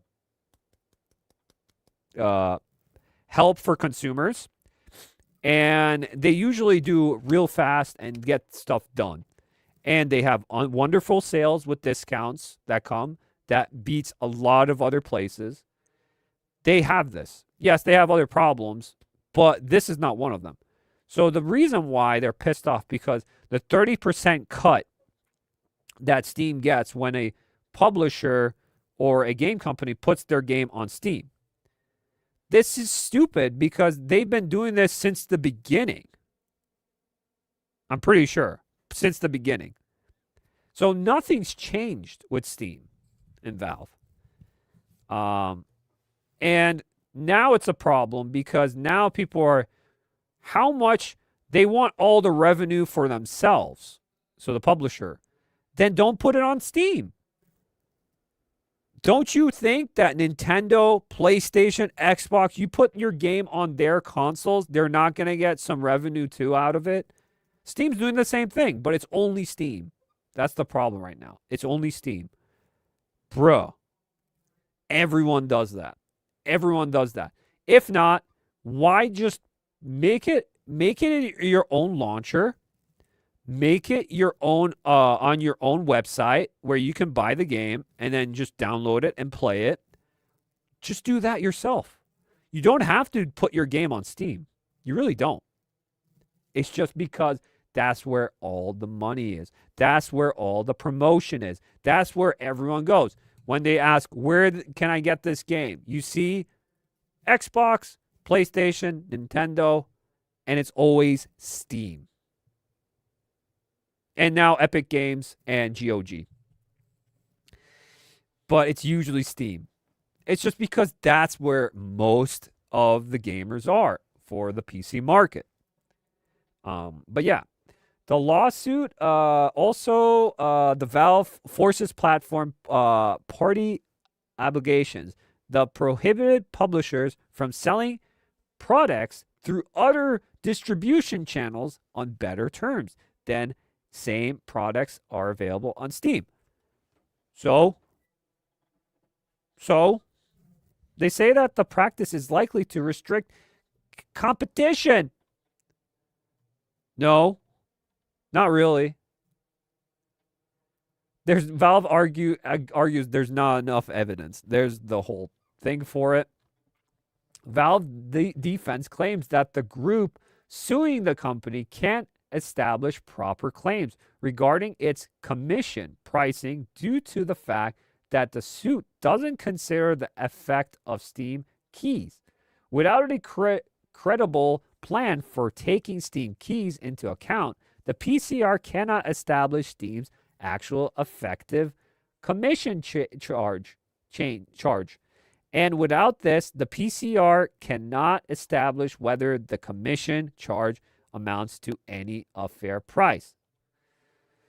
that also say that suing group failed to show a plan to determine which Steam partners actually paid these alleged unfair prices. Again, where are the receipts? How is this happening? Where are the receipts? Because there's none. It's just they pulled it out of their ass and they're trying to do this to Steam and Valve. Because Steam and Valve has been killing it. Has been wrecking house. And everyone's trying to nose in on Steam and Valve. Despite these arguments and others, the London Competition Appeal Tribunal ruled that the case must have moved forward as of publishing. Valve has not responded to requests for comment on the lawsuit. The case was filed on behalf of up to 14 million users, including minors, shot bolts. Authorities say that the average loss range between $30 to $60 per person. What do you think? I think it's a bunch of bullshit. I think they're just trying to make something out of Steam or thing. But it's not just that. There's more to it. There's another one here. I have to find it. There it is. Pirate Nation also posted this. Valve faces a £656 million UK class action lawsuit over Steam pricing and commissions. Brought by digital rights companion Vicky Shortbolt on behalf of up to 14 million UK Steam customers since June 2016. The claim allows Valve to abuse the dominant market position by forcing publishers to avoid cheaper, earlier sales on rival stores. Dude, again, maybe you should be doing the same. The rival stores should be doing the same. If Steam's doing cheaper, you should do it cheaper too, or at the same price, at least. And that's not actually true. When the game comes out, the publisher chooses to put their game on that price point. The person that put it on there. It's not Steam that's telling them to do it. It's the publishers. So again, false, already fake. Requiring in-game add-ons to be purchased only through Steam. Okay, I don't see anything about that. Also, no point whatsoever.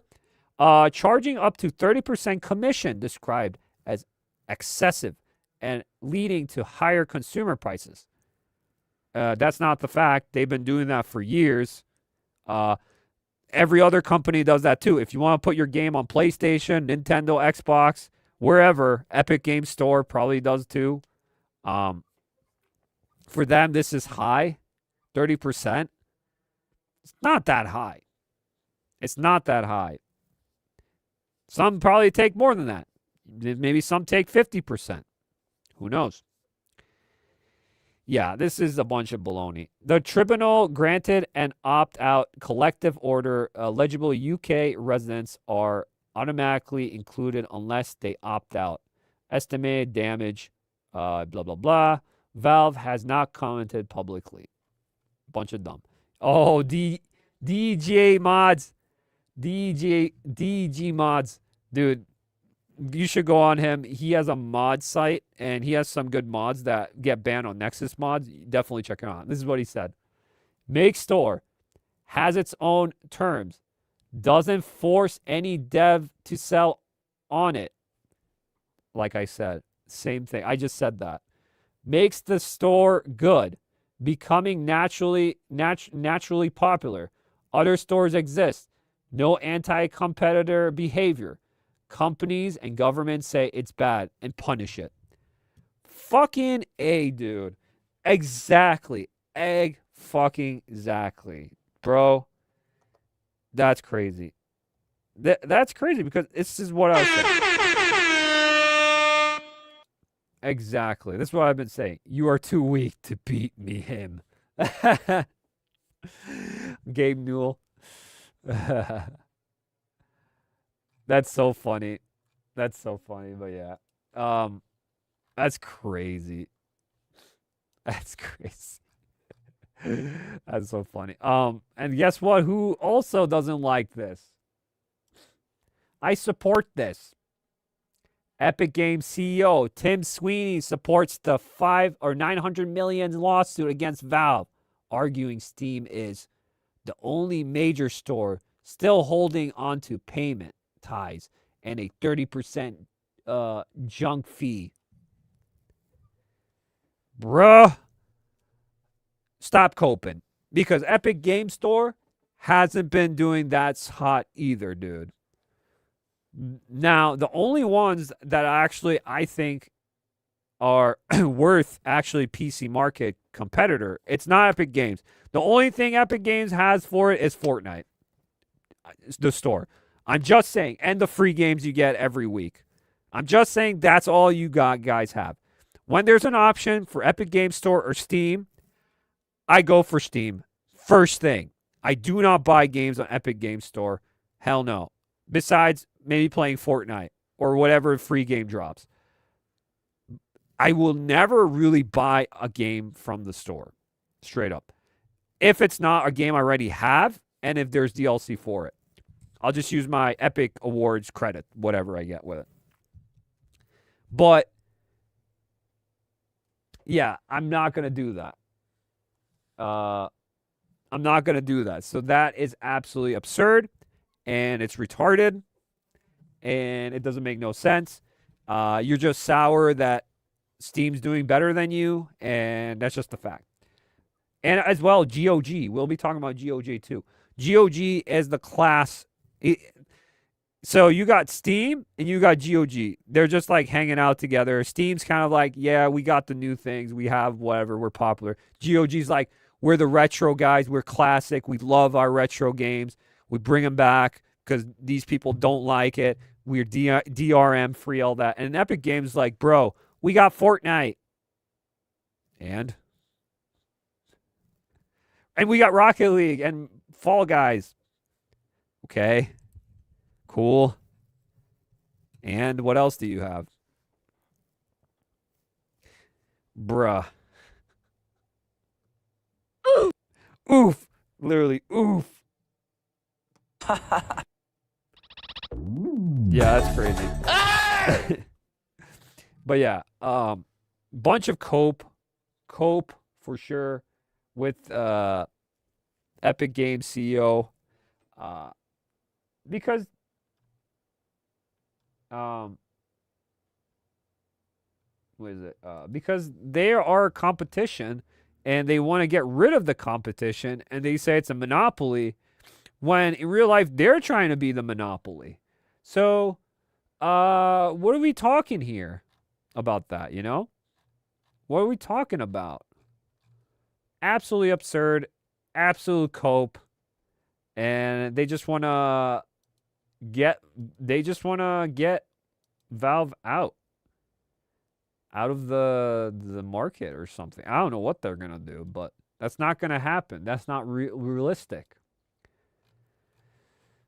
So, we got some stuff here because I just saw this come up with Final Fantasy. So, Final Fantasy, let's talk about the good things that are coming in Final Fantasy 7 Part 3, you know, the remake. It's coming out soon. It's probably going to come out next year, to be honest. I feel like it's going to be because it's like something anniversary for Final Fantasy they're going to do. So it's going to be next year. And this is by Insider Gaming, and it says Final Fantasy VII Remake Part 3 will stick to Unreal Engine 4. Okay. Final Fantasy VII Remake series director has confirmed that Part 3 is also being built in Unreal Engine 4.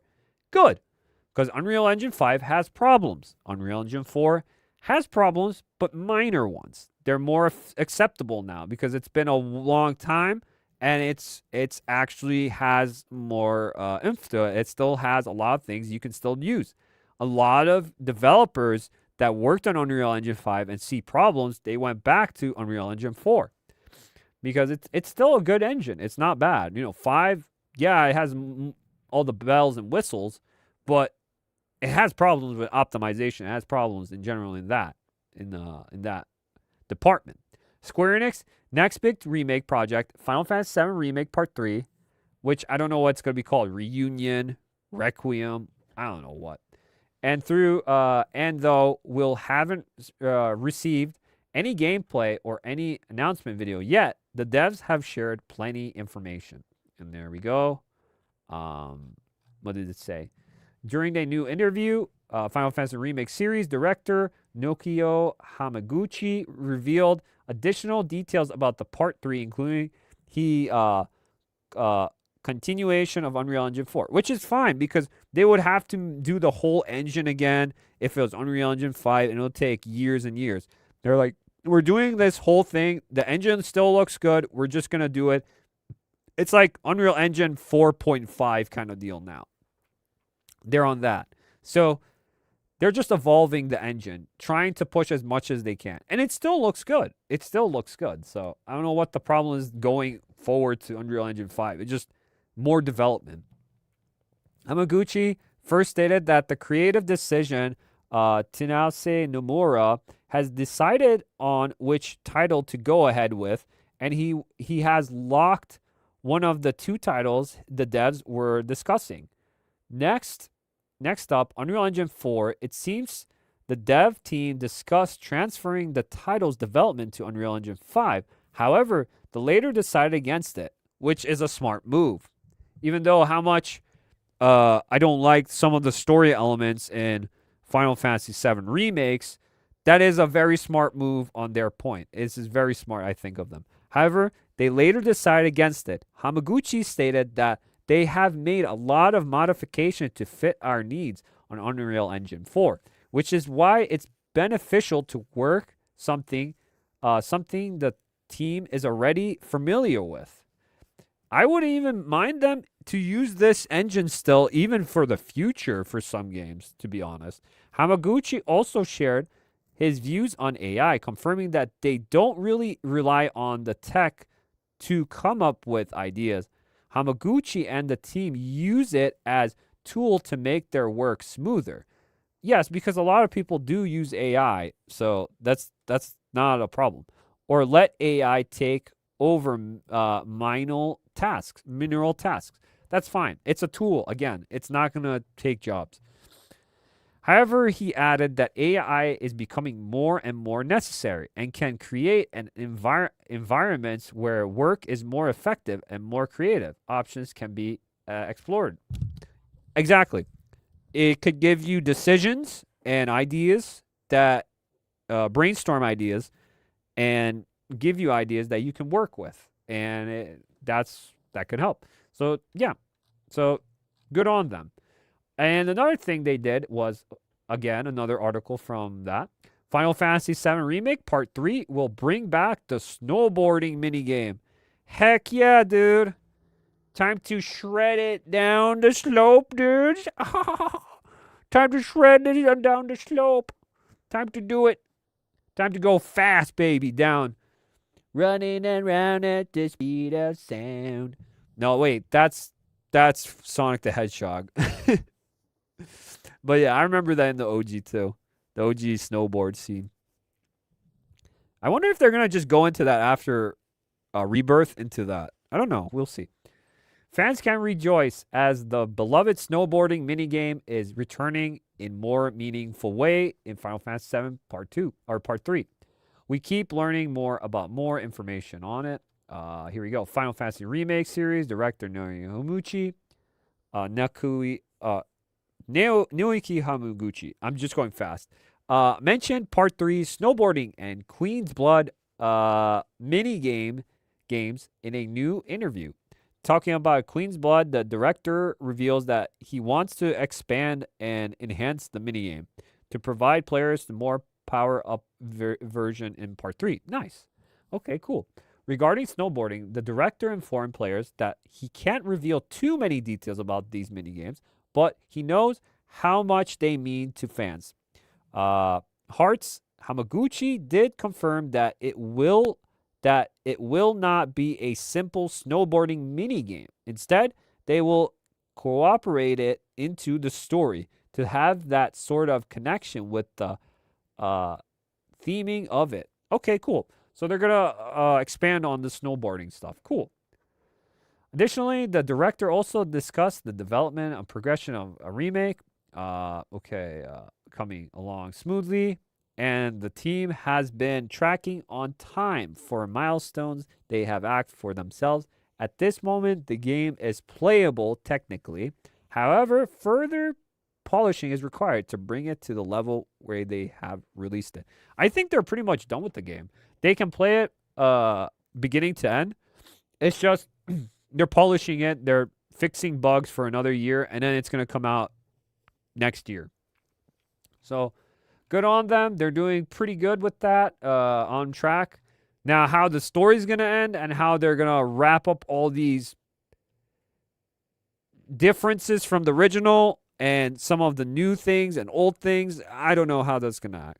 That's where it's going to be. Is it going to hit, or is it going to be a hit or a loss, or just a WTF moment, what the fuck moment kind of deal? You know, we don't know yet.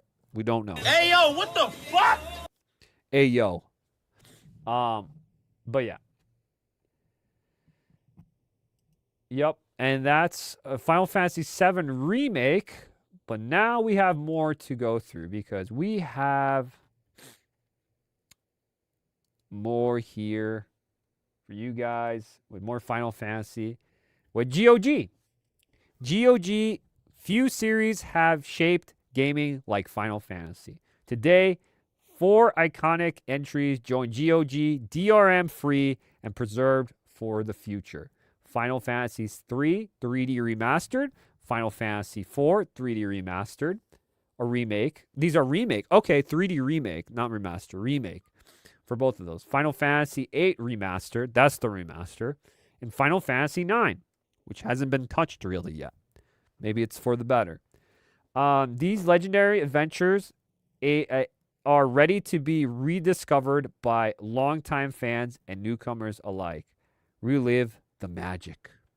So definitely good. GOG is going into the Final Fantasy team, Square Enix, and they're getting those older games on there before something happens. Now, I wish GOG also added 8, the basic 8 model, not just a remaster, because I would like both. 7's not on here, but the thing we're going to be talking about, 7, I feel like they're going to just do the remaster, re-enhanced version of Final Fantasy VII because that's what's coming to Steam now. And this is very important, guys. Very, very important. Which I will bring up here. But yeah, good for GOG. I'm glad they're putting those games on there. They need to add more games. Straight up. Just add more games to it, please. Just add more games. So I said this because this was by Pirate Nation. So I found this and it said, and this is true because there is a forums for and description on Steam. So Square Enix announced a new version of the original Final Fantasy VII for PC on Steam. A new version.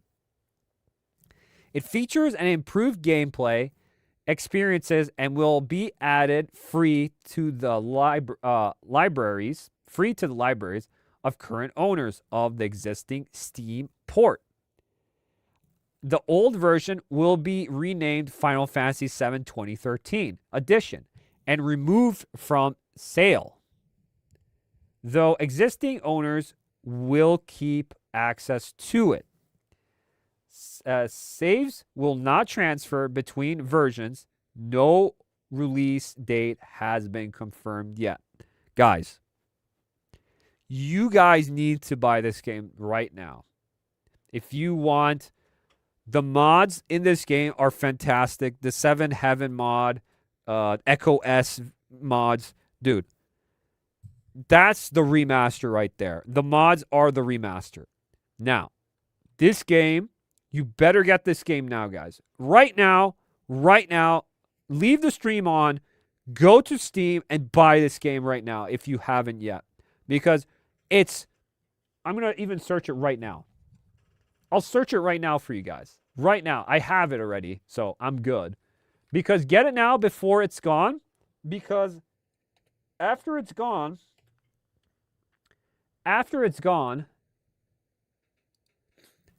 you won't be able to get it, and mod support probably won't be a thing. So you better get this game before it's gone. I swear, you better get this game. If you could do anything to help, get this game. You will thank me later. You will thank me later. I'm checking out Steam right now.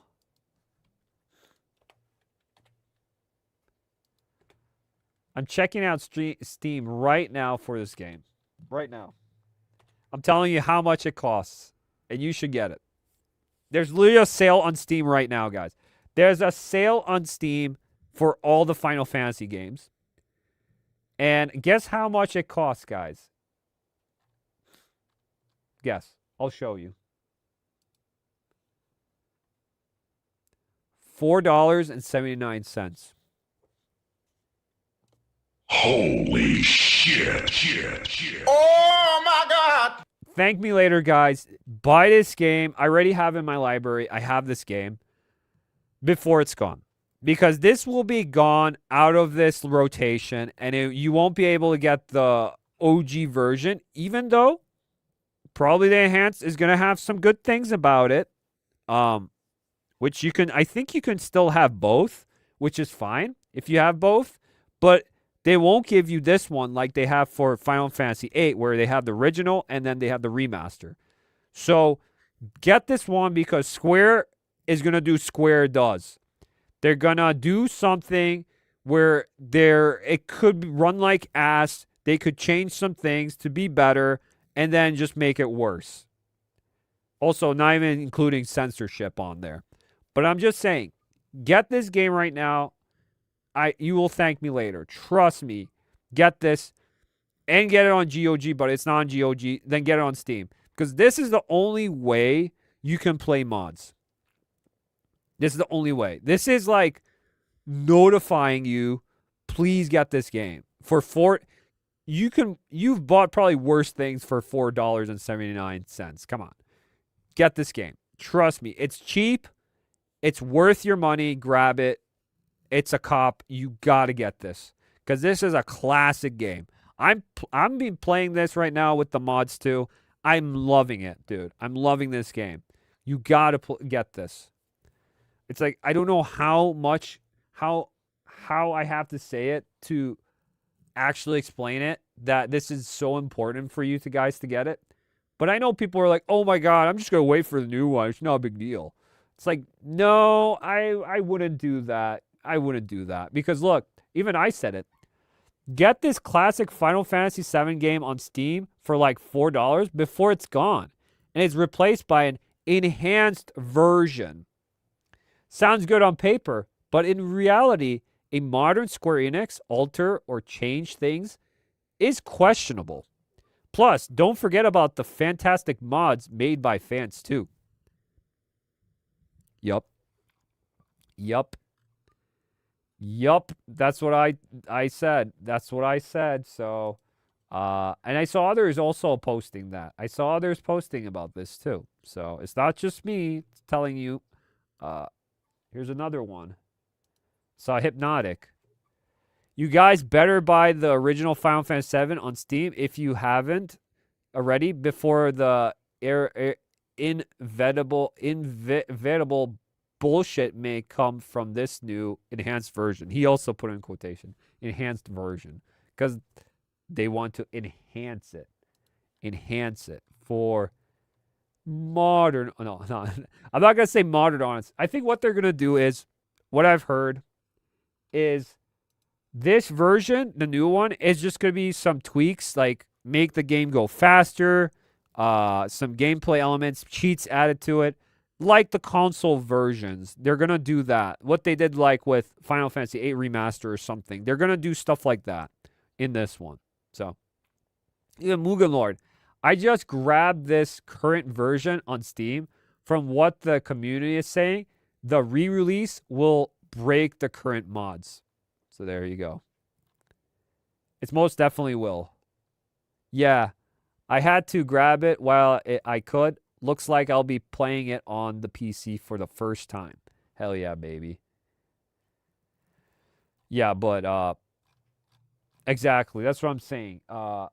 This is a must, and you guys gotta grab it before it's gone. Like, it's no question about it. Like, don't even think, just grab it. Don't even think I'll grab it whenever, whatever. No, just buy it. Just buy it now, because you don't know if this thing's gonna last long. And it's on sale right now, so even better, right? Any PC could run it. It's from freely freaking PS1 era, so any PC can run it, pretty much. So, yeah, definitely get that, because it will disappear, and it would be a shame for Final Fantasy, especially with the modding community and all that, to not have that game no more. So yeah, I want to bring that up. And let's go into, I think we're done with all that. Let's get into this Highguard situation. All right. So Highguard, if you guys don't know,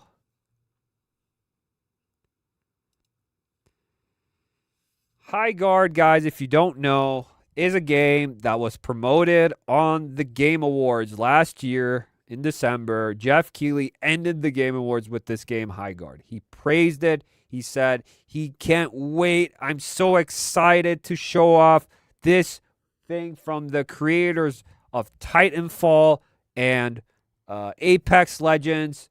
But it's not with EA. It's their own studio, Highguard. And he showed it, and people were like, hey, yo, what is this? Hey, yo, what the fuck? Hey, yo, what is it? What am I watching?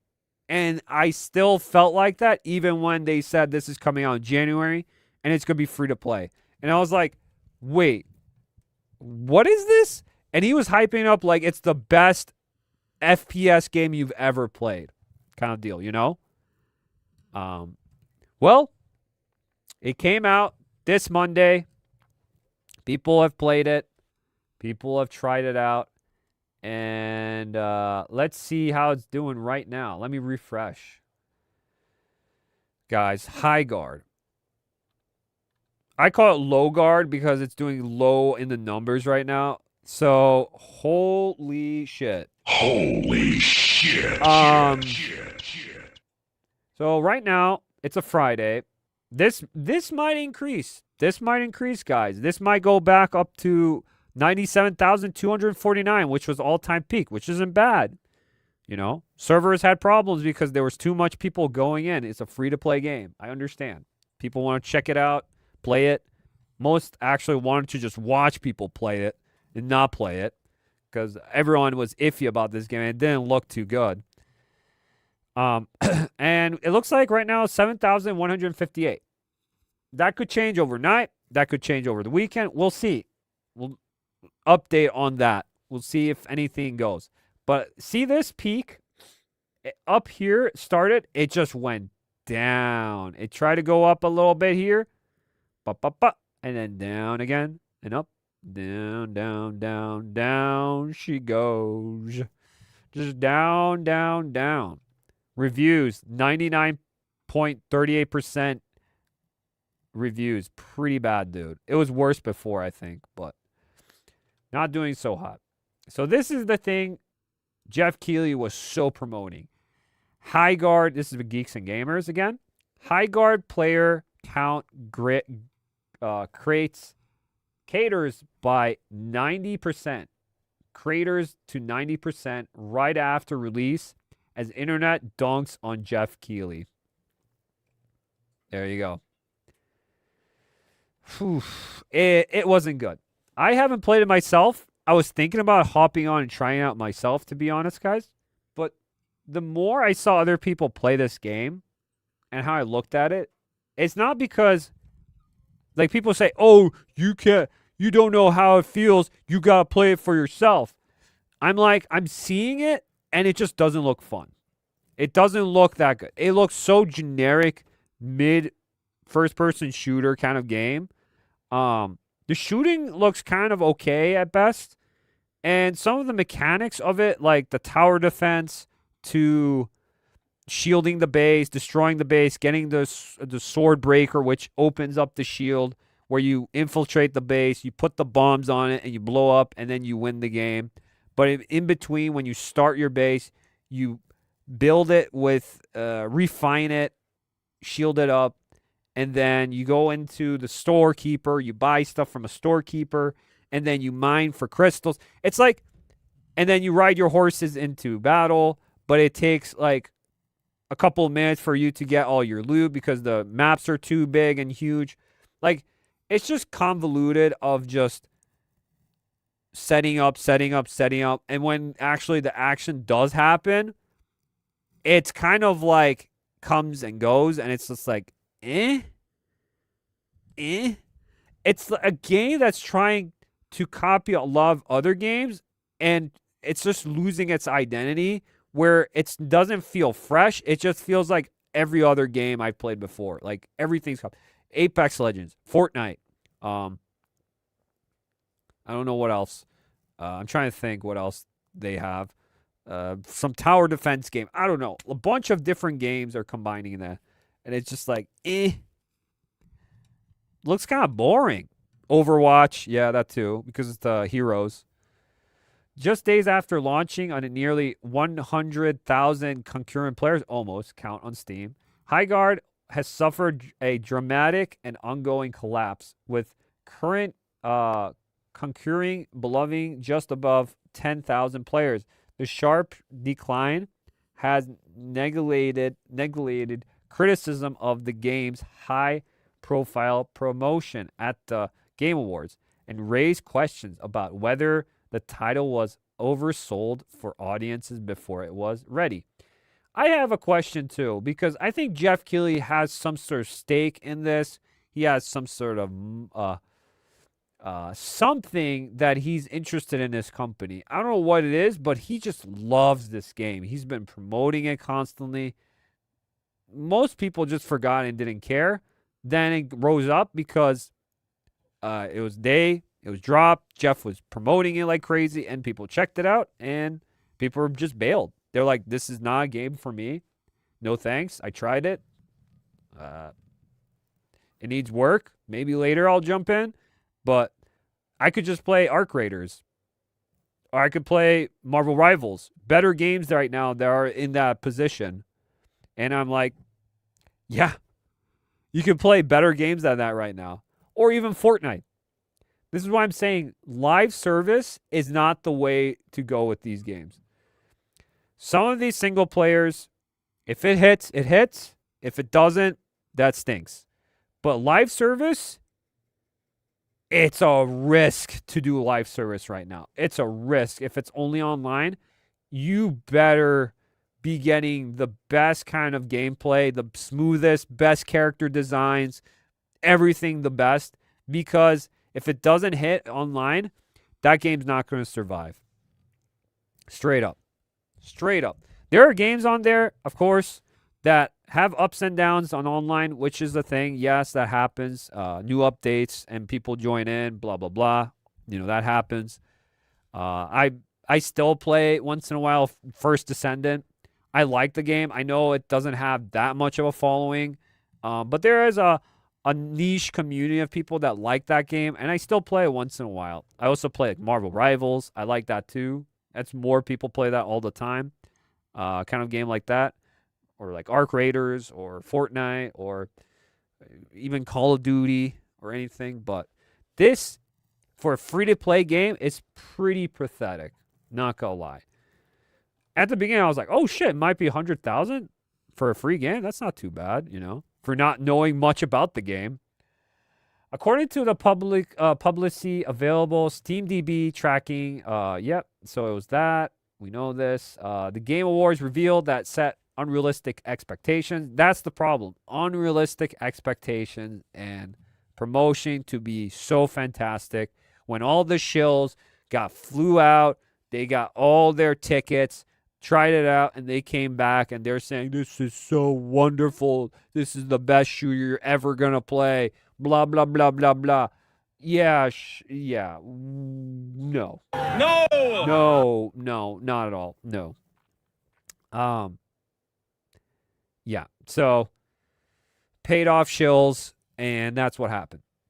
Highguard unveiled as major showcase title during the Game Awards. Now I know a lot of people are shitting on it. Now it's okay to shit on it. Before it wasn't okay. Now it's okay to shit on it, kind of deal, you know? I'm just saying it's not bad, but it's not good. It's just which could be worse in some situations because it's like I didn't really want to even play it or even care about it in some instances. It's like I don't know what happened here. One of the event's most permitted reveal, placement, long-term, blah, blah, blah. Jeff Keighley, launch receipt turns quickly. So within hours of release, Steam users' reviews begin trending negative. It's toxic negative chuds online in the Steam, Steam forums. No, people are just saying it's just bad. It's not because of the culture. It's not because of any situation. It's just not a fun game. It's not about the culture. It's not about any political messaging. It's not about anything like that. It's mostly just not fun. That's the problem. It's not fun. And games should be fun. Complaints consistently cited performance and optimization problems. Yep, I've heard that. Some had problems with this game running. Servers unstable during peak hours. Yep, they might have fixed that now because they got lower counts now. At that time, a lot of people joined and it had problems. Shallow progression system. I heard that. Limited content depth for live service title. Yup, that's what I heard too. The game's Steam rating quickly settled into mostly negative, labeled that often proves difficult to recover from once established during a launch window. Again, you have one chance to make a good impact if this game's good. You have one chance. That's all you get. You get one chance to make a great impression, and if you fuck it up, you can't really recover from that. It's just how it is. That's how the world works. That's how when you're trying to do something, you got to have first impressions. If it's good, people are wowed, people like it, good. That's what I'm saying. When Jeff Keighley showed this off, the first impressions weren't too good even then. So this game should have been cooking than just coming out in January. It needed more time. And that's what I'm saying. It just didn't. I don't know how this is. This is going to be that kind of game that just comes and goes, I feel like. And it might be getting the Concord treatment where it just disappears. Or even, what's the other game? The BioWare game. What is it called? I forgot what it's called. But it was that BioWare online game. The error adapter logged off and did not return. Current numbers fell sharply and continued falling even after peak hours passed. Jeff Keighley, innovation becomes a local point, blah, blah, blah. He said, in 48 hours, I'll be accepting your apologies. Well, people are like, we want an apology, Jeff. You know? Gaming media pushback against player criticism. Dude, it's funny. Case study and hype mismanagement. The Highguard situation is increasingly being cited as a cautionary tale. A game positioned as prestige reveal. Prioritized as a prestige reveal. A launch that failed to meet expectations. A rapid loss of players' trust. And a spotlight that magnified the fallout. The truth came out, pretty much. So, yeah, a lot of people are reporting on this.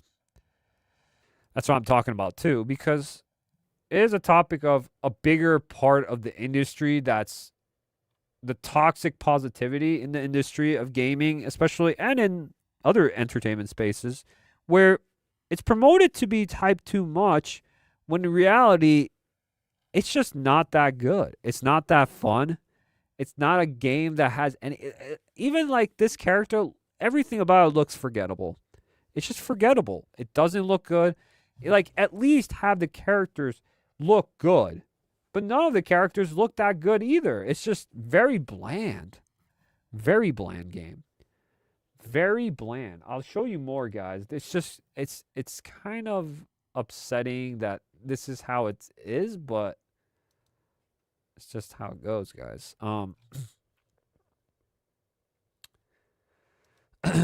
Okay. There's a lot here, so let's see Atreus here. Atreus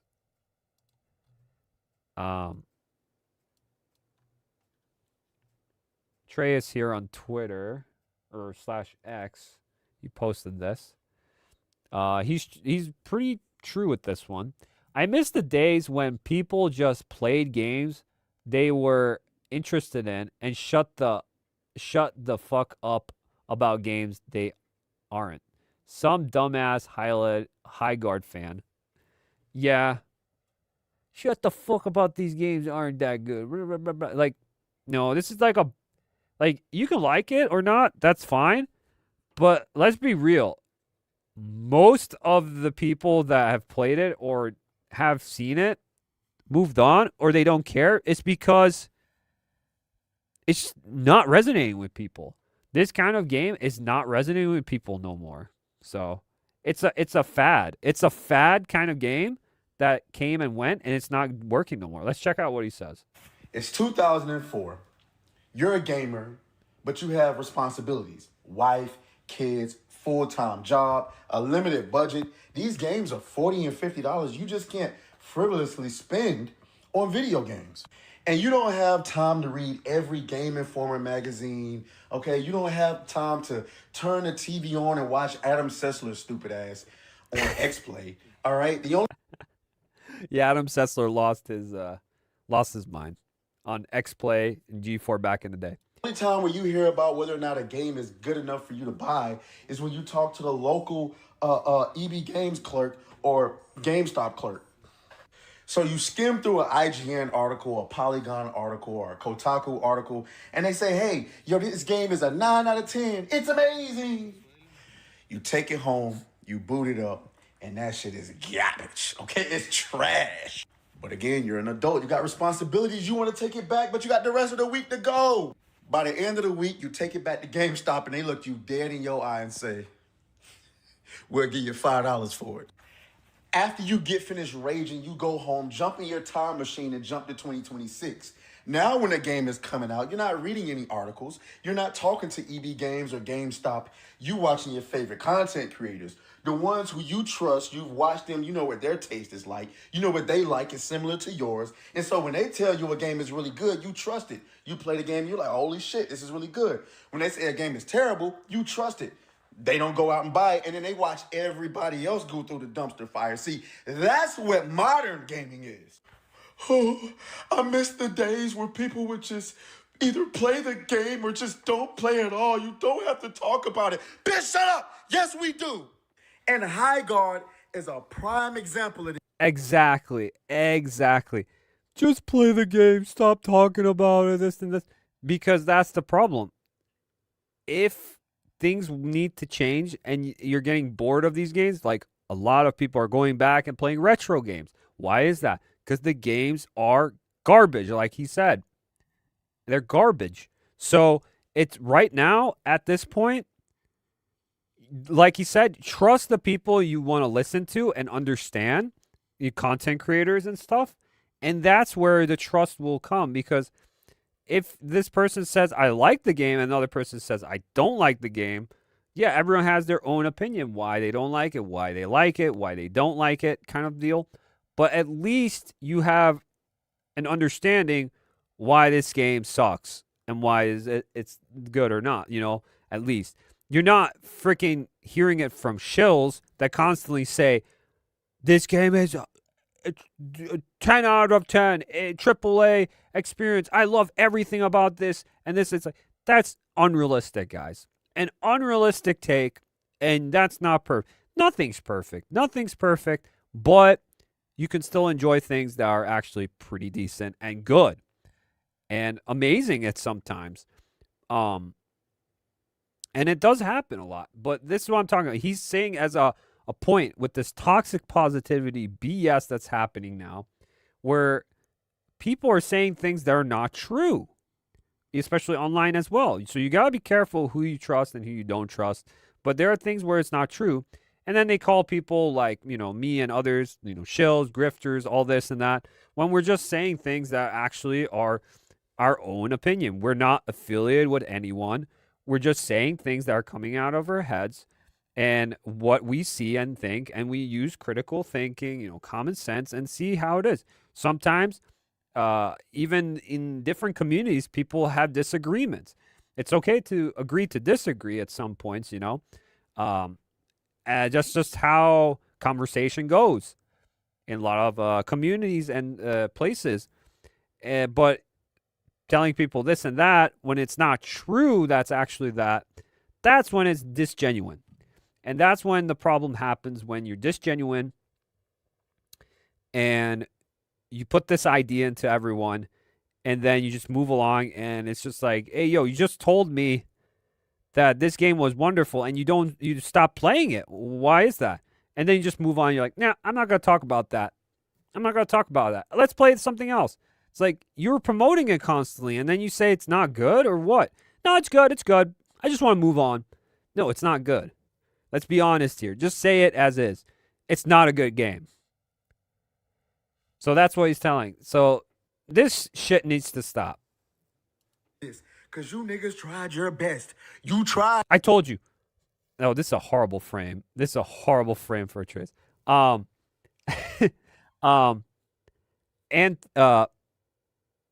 the realness of people is going to be the currency moving forward.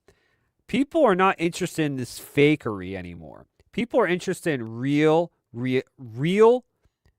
authentic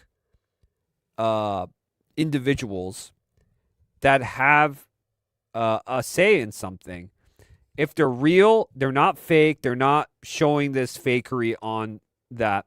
I think it will resonate more with people, the realness of it all, than just being a fake person saying, yeah, I didn't say that, or I did blah, blah, blah, you know, all that issues going on. I think authenticity is the currency moving forward. More and more people are looking for that now than ever before, because people want to know who you are and what kind of type of person you are, but also they resonate with that person, you know, kind of deal. And that's why I think moving forward, a lot of people are going to like that kind of mentality, because people are sick and tired of the fakery that's going on in the world, and they want to actually feel like you understand them. You know, the viewers understand that person, and as well as the creator who are making, you know, me and others videos like this and content like this, you know. And it's also like a thing where this has been happening forever, though. People would fight each other. People would have agreements, disagreements all the time in nerddom, in geeks culture and all that. This happened forever. But for some reason now, it's a bad thing, you know. It's been a thing like that forever. Sometimes it goes over the board. Sometimes it's actually pretty niche and it's pretty good in that area. And then you solve your problem, you shake hands and move on. That's how it is.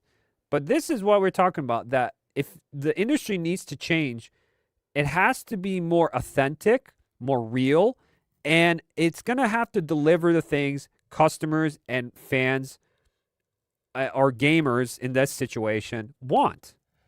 But if it's just this toxic positivity where they think what gamers want, but they don't know what gamers want, that's when it's going to actually affect the game performance and these games. And that's why these games are failing now, because it's not actually attracting real gamers. It's attracting a lot of tourists that get into these companies, and they think they don't know really much about games. They just want to put their own ideas into things and see if it misses, works, or doesn't work. But I think it's better to actually have authentic gamers and people that understand it and put in it, because it's a different kind of viewpoint than freaking someone from whatever CEO comes down and tells them what to do, had no clue about gaming, and just telling them what to do. And we got to do these deadlines, we got to check these boxes off and all this. It's like, that's not how it is. I'll talk about this probably another time, because I know Inawada back in the day, Satoru Iwata from Nintendo, he said the same thing. I will show you a clip of that probably another day, because I want to get through this real quick. But he said that perfectly, where this is my business card. I'm a CEO. This is who, whatever. In my heart, in my head, I'm a game developer. But in my heart and my soul, I'm a gamer, or something like that. And everyone started clapping and cheering, because it's so true. That's why Inawada was the GOAT. But let's continue with Andreas here. I'm blabbering, but I just want to make a point with this, because it is true that this is why everything's failing. It's because they're moving away from that fan base. They're trying to get new people in here that don't really care about gaming. They really don't. Get your real fans out there. Get the fans that actually understand, the real gamers out there. They'll support you. Then these people that don't care about your games, you push these ideas into it, then no one gives a shit about. They won't support it. They don't have money. Straight up, they don't. It is. Because you niggas tried your best. You tried it. You tried it. You tried to tell everybody this game was great. And we tried it, and it was garbage. You're going to have to live with it. YouTubers ain't going nowhere. Content creators ain't going nowhere. We control the narrative now. No longer is it just the media. Get over it. Yup, it's true. It's true. It's true. Factual information, dude. Factual information right there. Fuck, that was loud. But yeah. Hell yeah. Shout out to Atreus for that one. But there's more. There is more, guys. There is more. I'm just gonna bunch of people, I'm just gonna pick them out I've seen, and I just put it up here and tell you how it is with these people on Twitter X. This is by Kami. I tried Highguard. They basically took a bunch of different ideas from popular games and combined them into one. Apex, Fortnite, Counter-Strike, and Rainbow Six Siege. Oh yeah, Counter-Strike's another one. To name a few. Not really my kind of game. I don't think it will last, unfortunately. And this is the gameplay for it too, so yeah,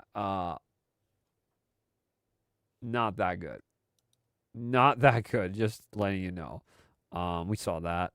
Here's another one. This is by Aftermath. They're trying to protect.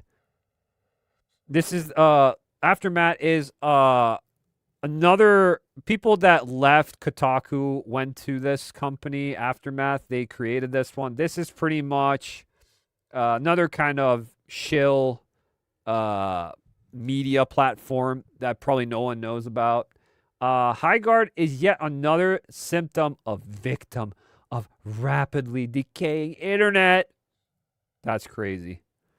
Why is it the look at Savvy, dude? Savvy's awesome. Why isn't the target audience showing up?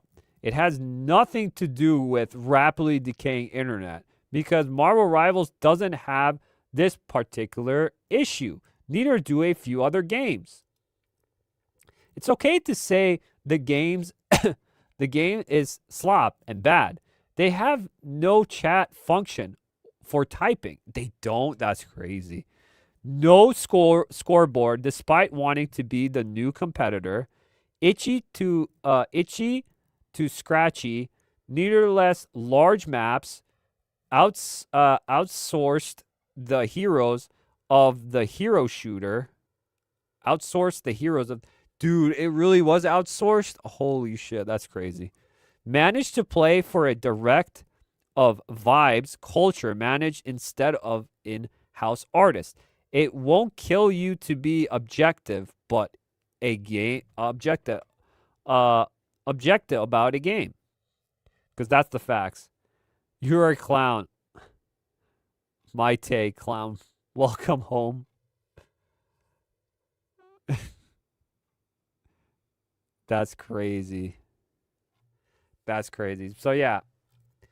Another dumb ass take. Again, shilling, media shilling. What else we got here? There's another one. Legendary drops. Game developers, please, for fuck's sake, learn from this. This isn't a hate campaign. It's not culture war. It's just not a good game. It wants to do so many things and ends up doing nothing. Make everyone happy. Make every gamer happy. Let's give them everything they want. A game made for everyone is a game made for no one. There you go. Pretty awesome. Pretty awesome again from Legendary Drops. Hell yeah. Jeff Keighley, I love this. Thoughts on Highguard so far? Oh my god. And then it just gets roasted hard on the... This has to be the best thread for X right now. You gotta see this. The thoughts on Highguard so far? The Smash JT. Do you have a financial interest in this game's success? That's what I'm saying. He has something. He has to. How much did they say you to promote this game? This is Blabs. It's terrible. Like, I want my money back, and I never spent a dime on this game. Liar! Kata. Highguard. That's right now. That's crazy. Check out Deadlock, Jeff. It's the next big thing. I don't hear much about Deadlock. I don't know why. Love Deadlock too. There you go. We'll try Highguard 2 at your recommendation. Bruh. Asmongold. That's crazy. Keely reading the comments and muting the tweet. That's so funny. That's so good. Ass. Nobody's apologizing, bro. That's crazy. Yeah, so this is a great thread. I'm keeping this one. I'm bookmarking this one. I'm keeping that one. But yeah. And then he gets roasted again. Where is it? This one. Take that one off. Where was it? He gets roasted here again. And then he says, opening X this morning. Jeff Keighley. Oh my gosh, dude. Blabs. Oh my gosh. The Yasuke gay sex scene. Let me tell you. Dude, I might put the... Let me tell you something. Get over here. Let me tell you something. You know the John Bertel thing from Walking Dead? He's the Punisher. He's going to be in the Odyssey too. Come on, bro. Next time, take it easy. And rightfully so. How bro hypes you up for the middest game ever made. Holy shit. I'm keeping it real with you, Chief. They're bodying you in the comments. Oh, no. Jeff Keighley opening the Twitter feed. Dude, I'm keeping this one too. I didn't care about the Highguard thing. It is still funny though. That's crazy. I ain't gonna lie. I'm getting cooked. Yikes. Dude, let me tell you something. Dude, I might post that. I might post that later. I'll post that later. Let me tell you something. Let me tell you something. Hey, let me tell you something. Just that. Hey, I'll tell you something. Let me tell you something. I'm just going to post that to Jeff because it's so funny. It's so funny. Okay. Let's see. So, yeah, that happened, and there's more. There's tons, guys. There's tons. There's one from Smash JT with Polygon. Highguard isn't dead or a rival. Fact, after 4 hours, I'm convinced it's one of the best new shooters in years after 4 hours. The same LAPR Puff event that published 3 Highguard articles in low at launch. Let me see these articles. Highguard isn't dead on arrival. In fact, after 4 hours, I'm convinced it's one of the best new shooters in years. Highguard could be the start of an exhaling new first-person shooter subgenre. Oh my goodness. That's my takeaway after attending a hands-on preview. Oh, shill. Highguard gameplay is already top tier. Damn. Highguard isn't dead or a rival. Highguard's Shadow Drop plans were upended.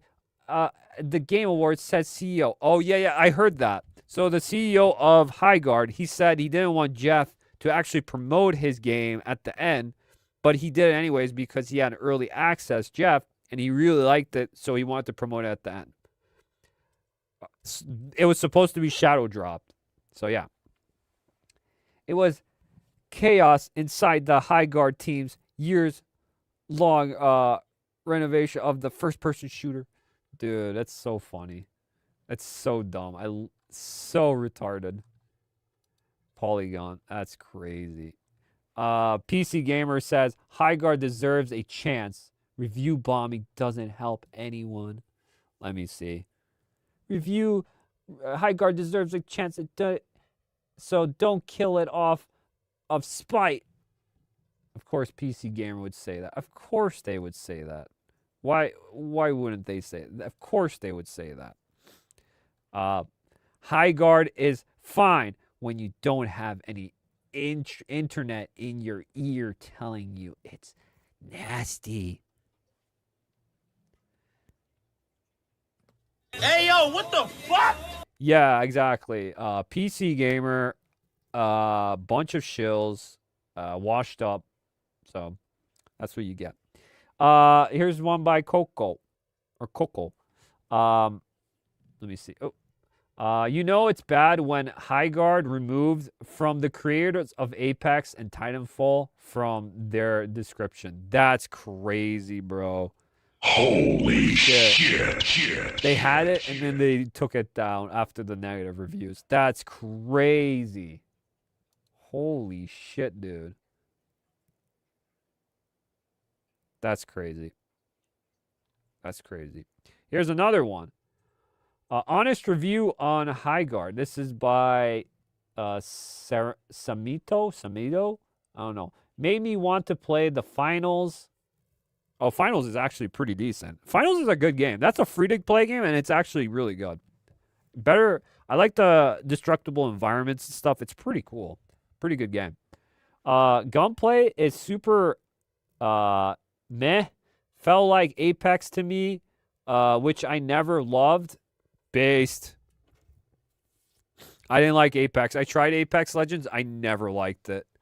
I never liked the game, how I played. I don't know why. Still loved it. Art style. Still loved the art style. I think the art style is pretty lame too, to be honest. I don't see anything that good about it. Fake optimized looked smooth, then imploded in team fights. Yeah, optimization was trash, of course. Modern days. Needs to be 3v3v3v3 for something, because the maps are really big. It's almost like a whole country. And it's like, yeah, we need more than just 3v3 kind of deal. Overall, 7 out of 10. I would even give it like a 5 out of 10 instead of a 7. Like, I know IGN, like, 7 out of 10 is like pretty good, but it's not the best. But I would give it even like a 5. Like right in between, smack in the middle. 5 out of 10, I would say, but that's just me. So here's one by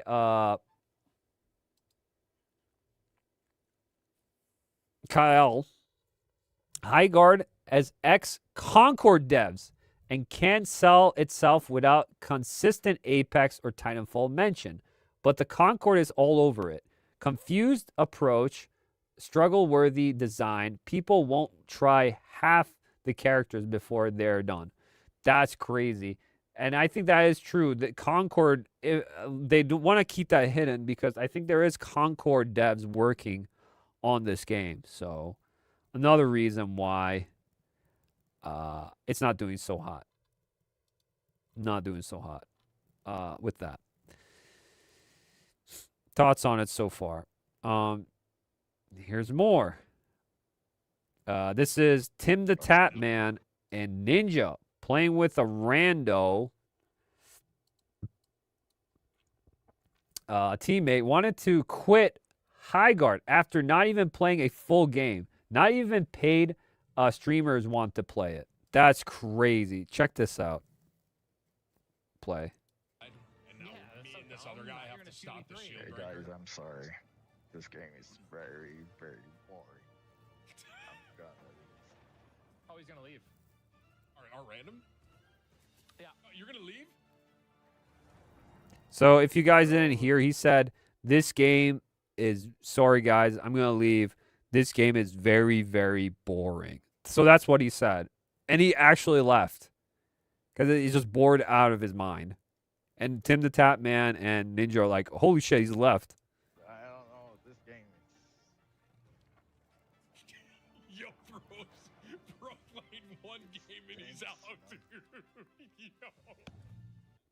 They're just laughing, but to be honest, they won't be playing this game in a while either. They're going to get bored of this game. The only reason they're playing it is maybe they got sponsorships or whatever. But people that are like real gamers that don't stream and stuff, they won't play this that much. It's only like streamers that are playing this right now. So, yeah, it's not good. It's not good. Here's another one. Savvy's review. This is going to be good. This is going to be brutal. My review of Highguard, a.k.a. High Tard, a.k.a. Low Guard. There is no chat function. There is no score system. The map is very big for no reason. Points of interest get lost when you should just stay with your team and go to the next ping. Seriously, this game loop is 3v3. Wait for ping, ping, ping, wait, ping, wait. That's it. Characters are uninspired. Everything has that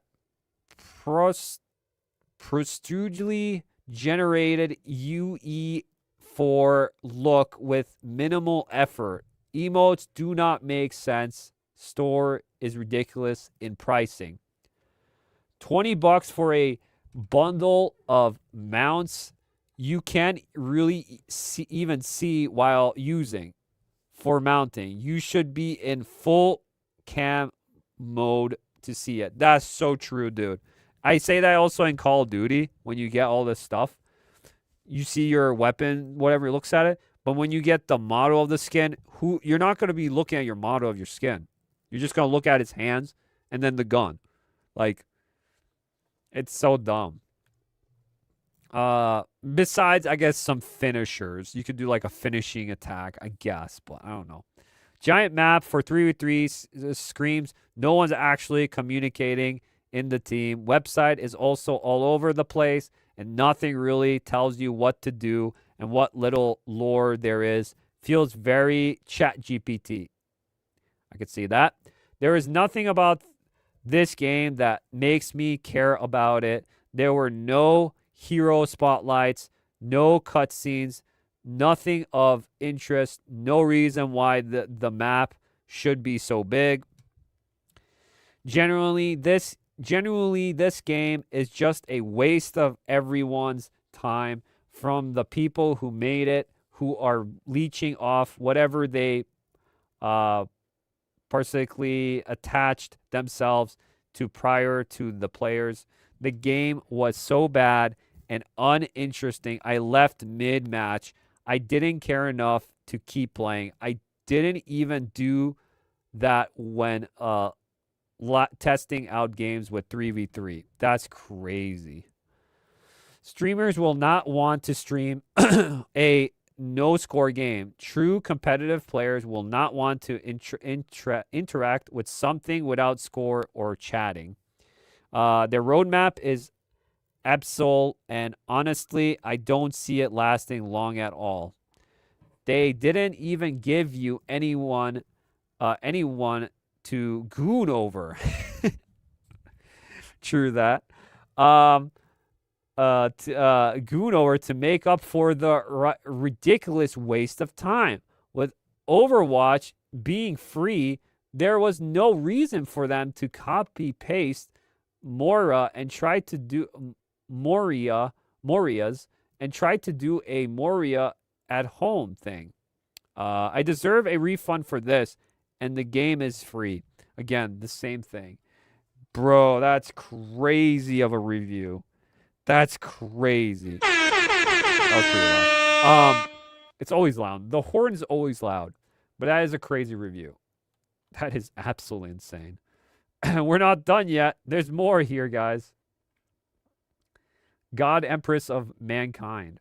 I generally don't know if Jeff Keighley truly believed Highguard is a masterpiece or if there was some bizarre industry play. But spotlighting a game that raw, giving it the final slot at the Game Awards, and then what is it? Restlessly hyping it up for weeks, basically guaranteed to brutal reception. Yeah, because it was so pushed like crazy. Highguard isn't Concord with more time and polish.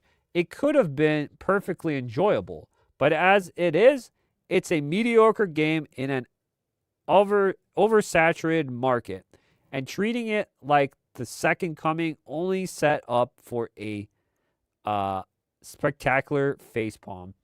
Yup. Like, it's constant. Just people are just roasting this game, dude. Roast after roast. Highguard's lost 90% of players. Reviews are terrible. The game is on a speed run to failure. Jeff Keighley owes us an apology. There you go. There you go, guys. Jeff Keighley owes a lot of people an apology for sure. What else? Okay, so not going good. Let's see on SteamDB now. SteamDB, how it's doing.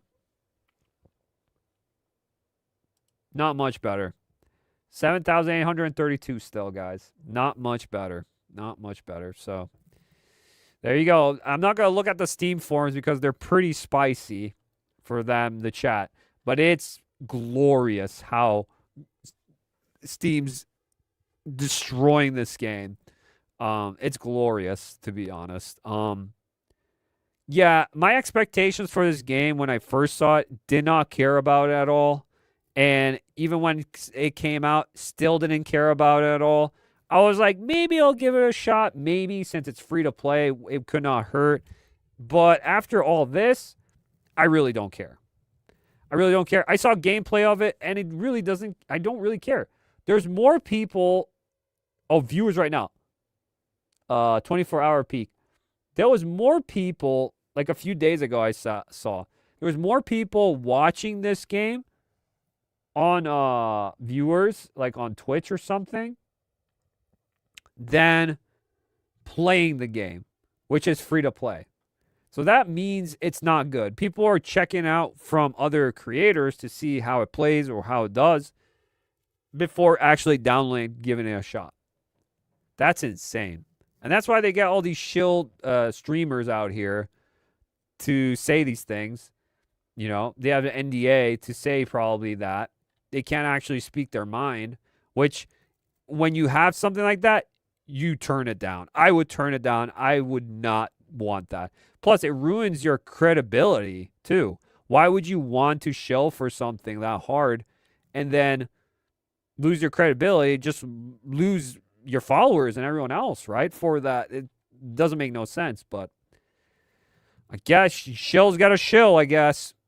They got to do that grift as well. So, yeah, that is Highguard in a nutshell for you all. That is Highguard in a nutshell. That was the last thing today, guys. That was a lot to go through. A lot to go through. How we're doing with time. About 3-hour mark. Holy shit. So, okay. We're going to end it here, guys. I thank you guys for coming, lurking, watching again. I hope you guys have a good weekend. I will see you guys in the next one. I'll let you guys know if I do a stream this weekend. The After Dark special, I'll let you guys know for that. We're going to chill, hang out in that one, and it's going to be late night. I want to do some gaming as well and other sorts of things in the background. Maybe as a video. I got to work on this video too for my next one. It's a top 10 video and others as well on here. So, yeah, there's a lot going through right now. I just need a little motivation. Recently, I've been really down. Again, I need that motivation, guys. So, please, if you could, this would probably help me. Sub to the channel, like the stream, guys. Push us through the algorithm again, guys. It does help. Anything, emotes, emoticons, hype, everything. Everything helps the channel, and it does help me as well. I thank you guys, and especially the MVPs that rewatch these. I thank you guys the most because you guys are awesome as well. If you miss out, you could rewatch them, and those are awesome. You guys are the best too because you rewatch this and you don't watch it live. They're like, heck yeah, I'll see what happened this week with the topics, and you're like, yep, I want to see this. Ooh, that's the best segment. I want to see that, with the timestamps and all that. Yeah, I'm going to put in the timestamps for you guys for that too. So you can have that. The parts you want to actually enjoy. I think a lot of them will like the Sydney Sweeney one, though. Just have a feeling. The Sydney Sweeney one does numbers. I swear, it really does. It's not even clickbait this time, guys. I swear, it's not clickbait. It's actually, we talked about it. So, okay, guys, I got to head out. Hope you guys have a good one. Let's end this stream. And I'll see you in the next one, all. See ya. Are you not entertained?